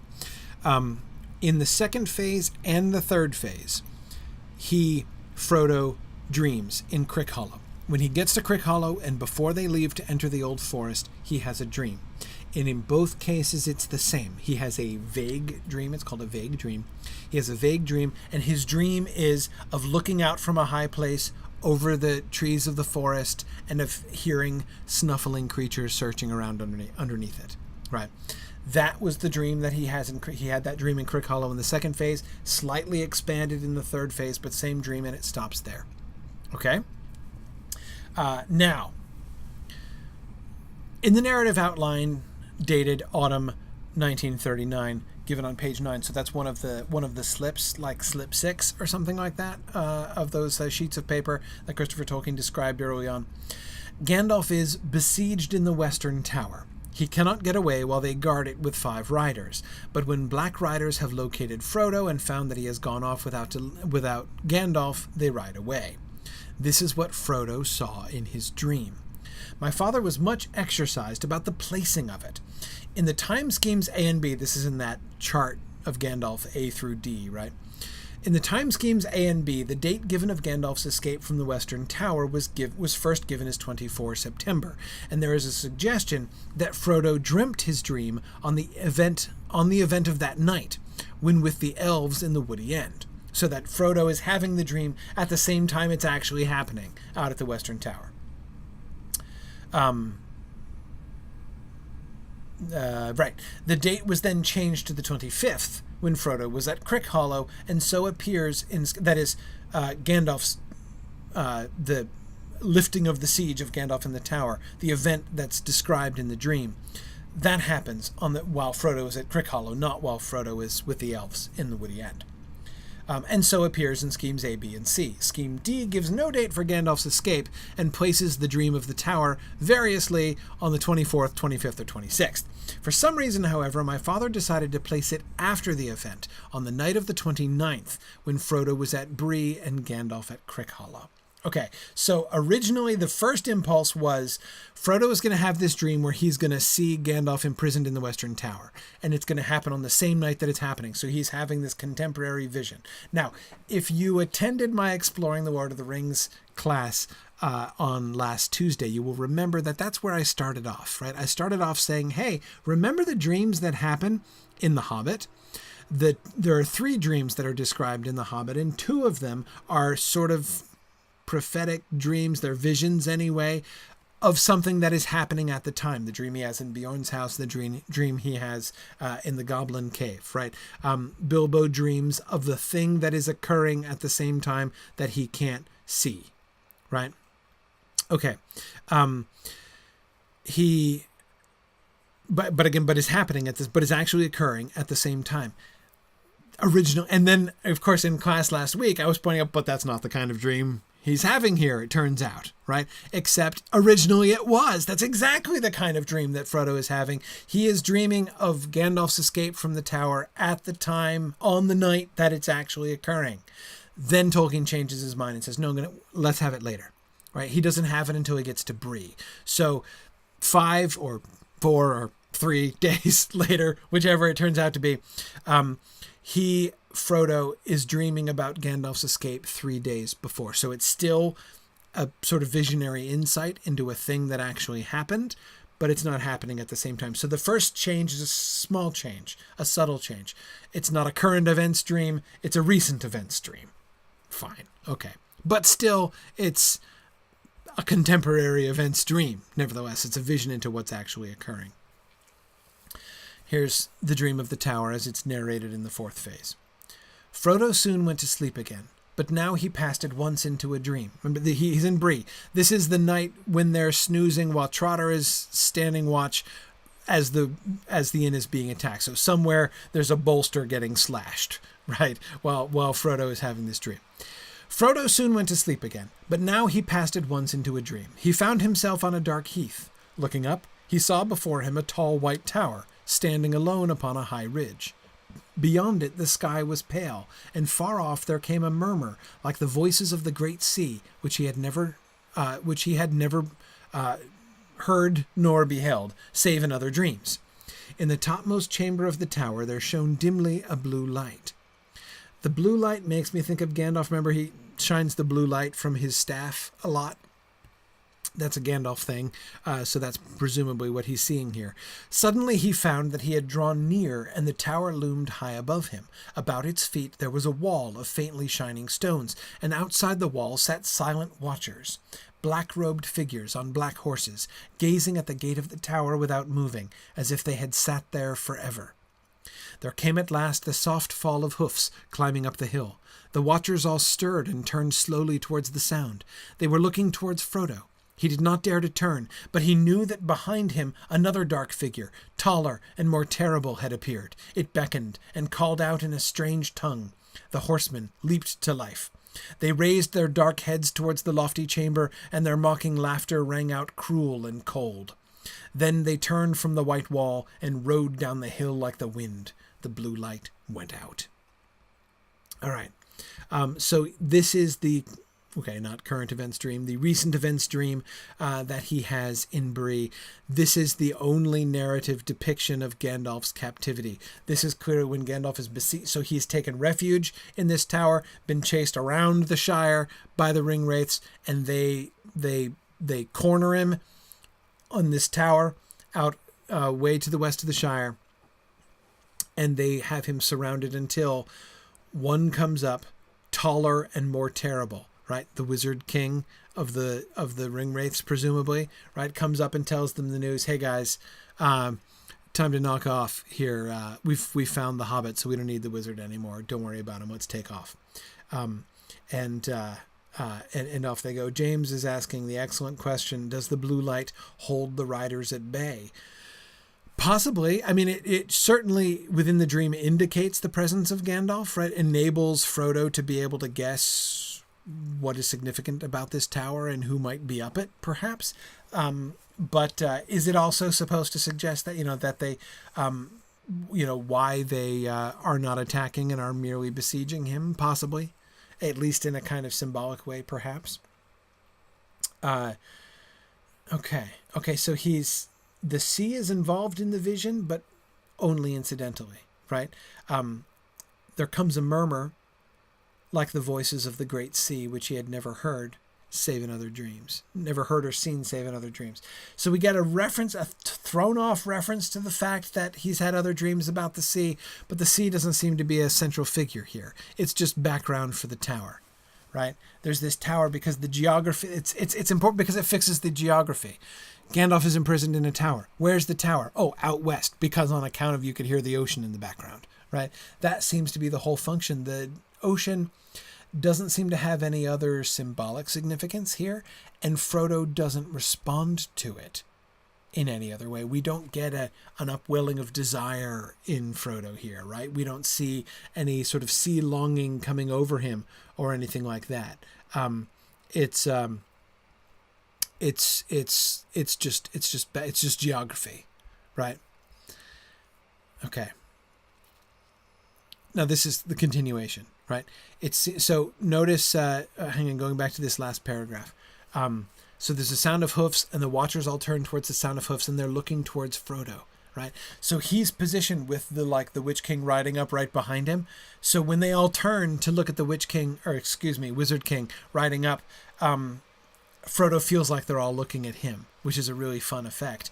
But it turns out there's more to it. In the last paragraph here, it seemed to Frodo that the riders came straight towards him.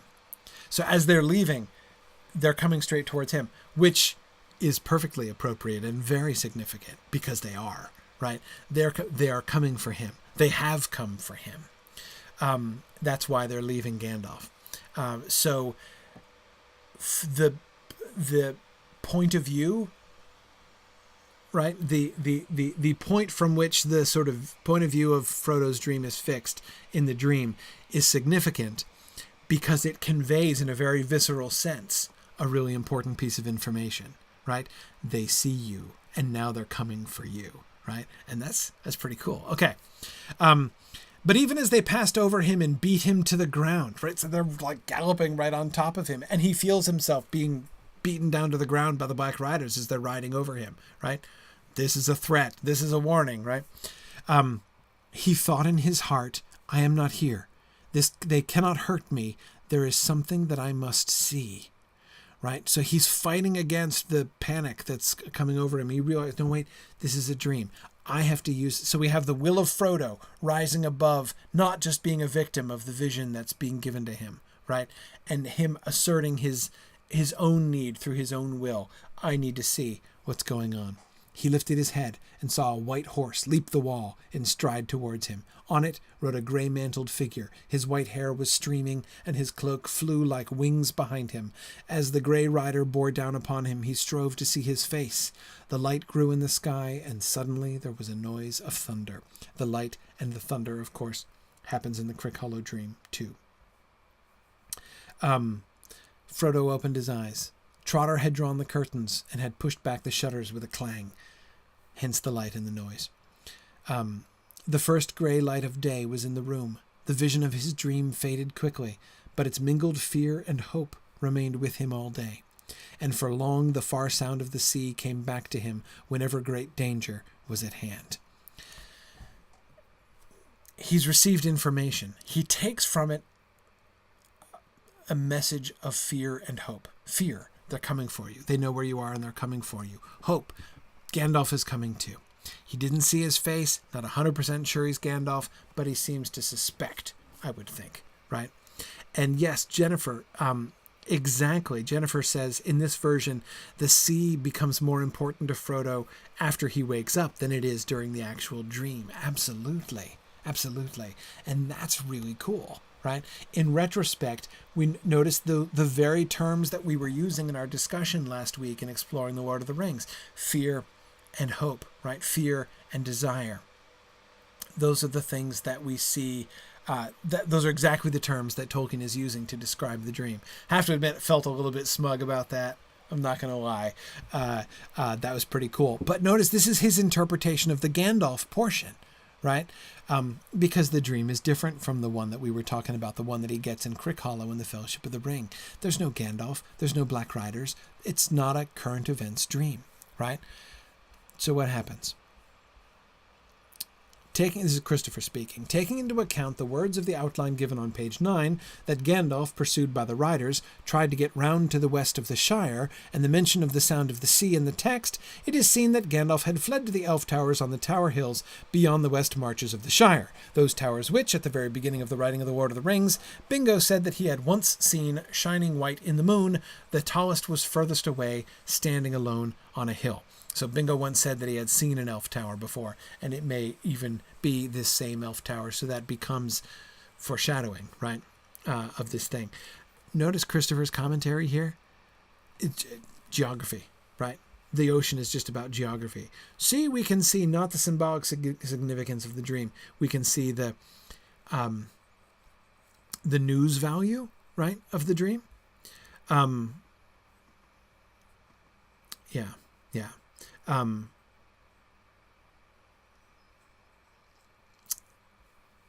And I agree with you, Brianna. It is interesting to think that we have yet another prophetic dream connected to water in the sea. Yeah, sure is, isn't it? He changes it.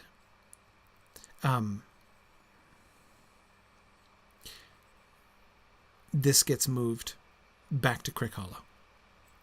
Eventually he fell into a vague dream, in which he seemed to be looking out of a high window over a dark sea of tangled trees.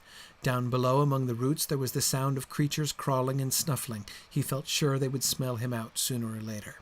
We have arrived at the published first paragraph, pretty much, right, of Frodo's dream.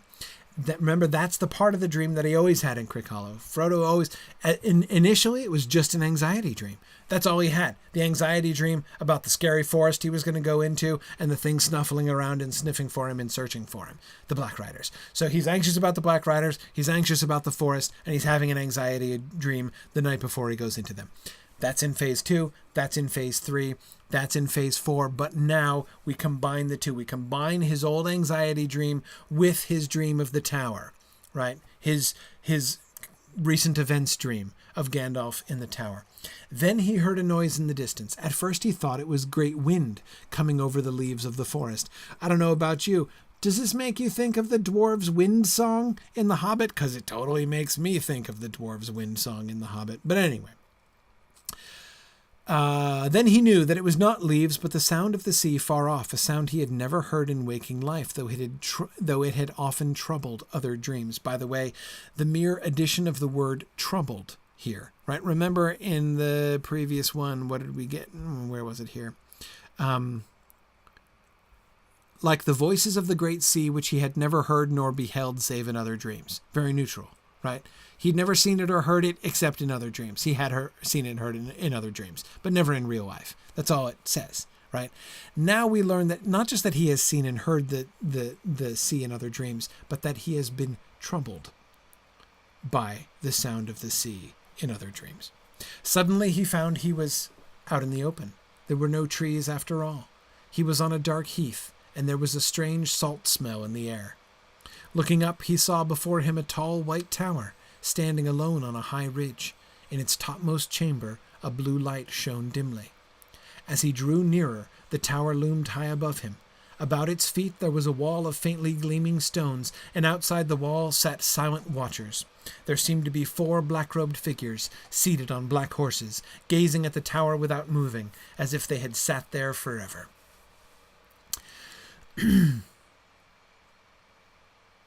This is his new dream in Crickhollow. What do we get? Both, right? I say both. What do I mean? I mean, we get both the prophetic, visionary, recent events dream from Bree in the earlier version, and we get the fear, hope, the counter-anxiety dream that we see. That was the conclusion that we were drawing last week in Exploring the Lord of the Rings. The published dream that Frodo has in Crickhollow, the dream of the tower. It's almost exactly identical in the first 2 paragraphs until we get to the blue light, right? There's no blue light. And there's no wall, and there's no Black Riders, right? It's not a current events dream at all. It's just a white tower by the sea, and Frodo wants to climb up in the tower and see the sea. It's all about desire and sea longing.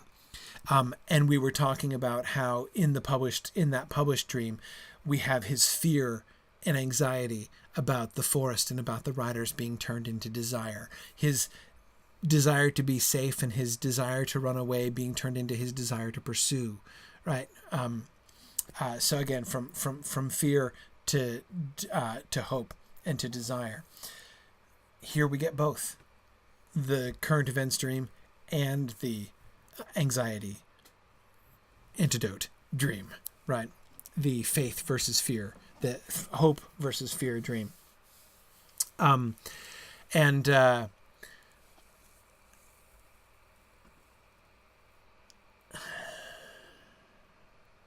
Yeah.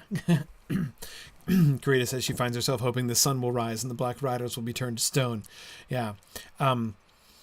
Stephen, I don't know what to make of the wall of faintly gleaming stones. It kind of leads you to believe, doesn't it, that there's something not just about Gandalf's power that's keeping them at bay, but something about the power of the elf tower itself, right? Its wall is glowing with a white light, which seems... They're not going inside that wall, the Black Riders, right? So is this like a ring wraith repelling wall, right? Is there elf magic still about this tower? Did Gandalf flee to this place not because it just happened to be a good fortification, in which he could hole up, but because it had magic that he knew would keep the ring wraiths at bay? I'm inclined to think that way, Stephen. Anyway, so Tolkien hasn't abandoned the recent events element of the dream. We're still getting that, which again, that's the traditional dream, like the Hobbit kind of dream, right? I mean, that is from the Hobbit. But now he's beginning to give it that significance that it has by combining it with the anxiety dream about the old forest, right? He makes it an alternative. Brianna, he makes it into a message, as Stephen had just been saying. You look back even at what it said after, in Bree, for long the far sound of the sea came back to him whenever great danger was at hand. And Stephen says, Olmo, right? I mean, doesn't it sound more like an intervention, an ocean-related intervention, right? And Brianna, yeah, absolutely. I mean, I was suggesting that in my class last week, I was suggesting that this dream kind of sounds like a very, what would the adjectival form be? Ulmonian? Ulmonic? Ulmonic. I'm going to go with ulmonic, unless you guys come up with a better suggestion. Ulmaic? Yeah, and you can't do it with the A doesn't fit. Yeah. I'm sticking with ulmonic. It certainly sounds like an ulmonic dream, both in its subject matter, and in the way that it comes, the fact that it's a dream that comes to him. And of course, Brianna, remember, he's just crossed a river, right? He's still not far from the river when he's having this dream in the first place, right?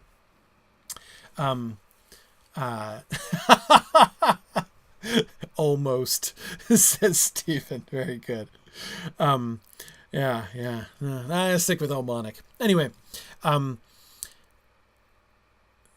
he combines these elements, right? The elements of the vision of the information dream and the portent dream, the thematic dream, the encouragement dream, the hope dream.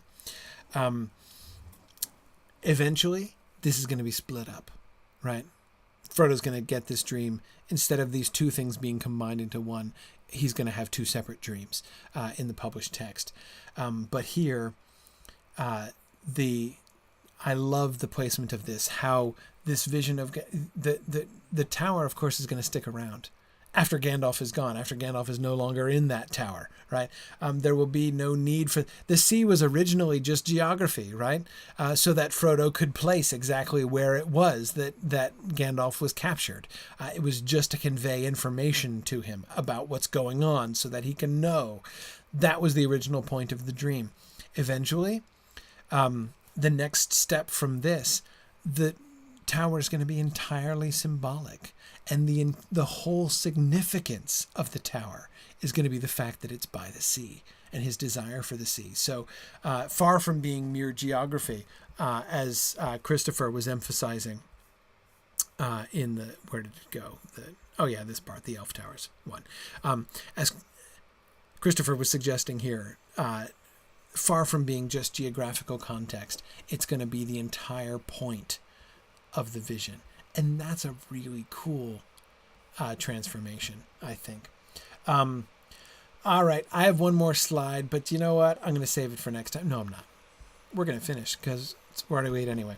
And it's really quick. I just wanted to point this out to make sure we saw this because it's important when thinking about Tom Bombadil and the evolution of Tom Bombadil. At this time, Tom's words, he, Butterbur, knows Tom Bombadil, and Tom's name will help you. Say, Tom sent us here, and he will treat you kindly. I'm sorry, I read that wrong. This is Tom Bombadil speaking. He knows Tom Bombadil, and Tom's name will help you. Say, Tom sent us here, and he will treat you kindly. Hear the rhythm, right? Say, Tom sent us here, and he will treat you kindly. Ho, Tom Bombadil, Tom Bombadillo. Sorry, okay. So Tom's words were rejected, metrical though they be. And Tom's parting words in the Fellowship of the Ring appear. Tom's country ends here. He will not pass the borders. In this connection, see the note given on page 10 concerning the boundaries of Tom's domain. There my father was thinking of harmonizing Gandalf's remark in the Council of Elrond, that Bombadil never left his own ground, with the story that he was known to Butterbur. You'll remember in the second, when they get to Bree for the first time, it is with Tom's recommendation, and when they mention Tom Bombadil to Butterbur, he's like, oh, yeah, well, if you know Tom Bombadil, no problem. So he's trying to harmonize these two things by suggesting that Tom's boundaries extended to Bree. But he concluded that Tom Bombadil was not in fact known to Butterbur, and the changes here reflect that decision. But notice what's still left, right? In the published text, you'll recall that Tom still recommends the Prancing Pony, right? So Tom has never been to the Prancing Pony. Butterbur doesn't know who he is, right? So Tom's boundaries don't extend as far as Bree, but he's still heard of it, right? He can still recommend the Prancing Pony. And that actually is kind of interesting because it shows that even if Tom has never gone there, he does take at least a little bit of an interest in places that are outside of his boundaries. And that's interesting, I think. Jennifer says maybe Farmer Maggot has been to the pony and recommended it to Tom. Maybe, though, yeah, maybe. We'll see. Yeah. I agree, Brian. The image of Tom Bombadil sitting in the common room at Bree and having a beer with the local men and hobbits is hard to give that out. It's only with reluctance that we would give up that image, right? But of course, you can see Tolkien was reluctant to give it up too. That's why he initially tried to reconcile them. All right, that's it. I kept you late here tonight, but we got through our chapters. See, right on schedule. That's the theme of the Treason of Isengard. Thanks, everybody. This was great fun. I will see you guys next week. I'm going to be away the week after next. And you'll see that's built right into the schedule. You will have noticed that the schedule skips right over the very first Wednesday of August. That's because I'm going to be away and I'm not confident enough in my internet connection. And I don't think I'm going to be able to broadcast late at night because my family will be sleeping in the same room. So I'm going to have to not do class in 2 weeks, but we'll meet next week and then we'll resume again the week after that. Thanks very much, everybody, and I will see you guys next time. Bye now.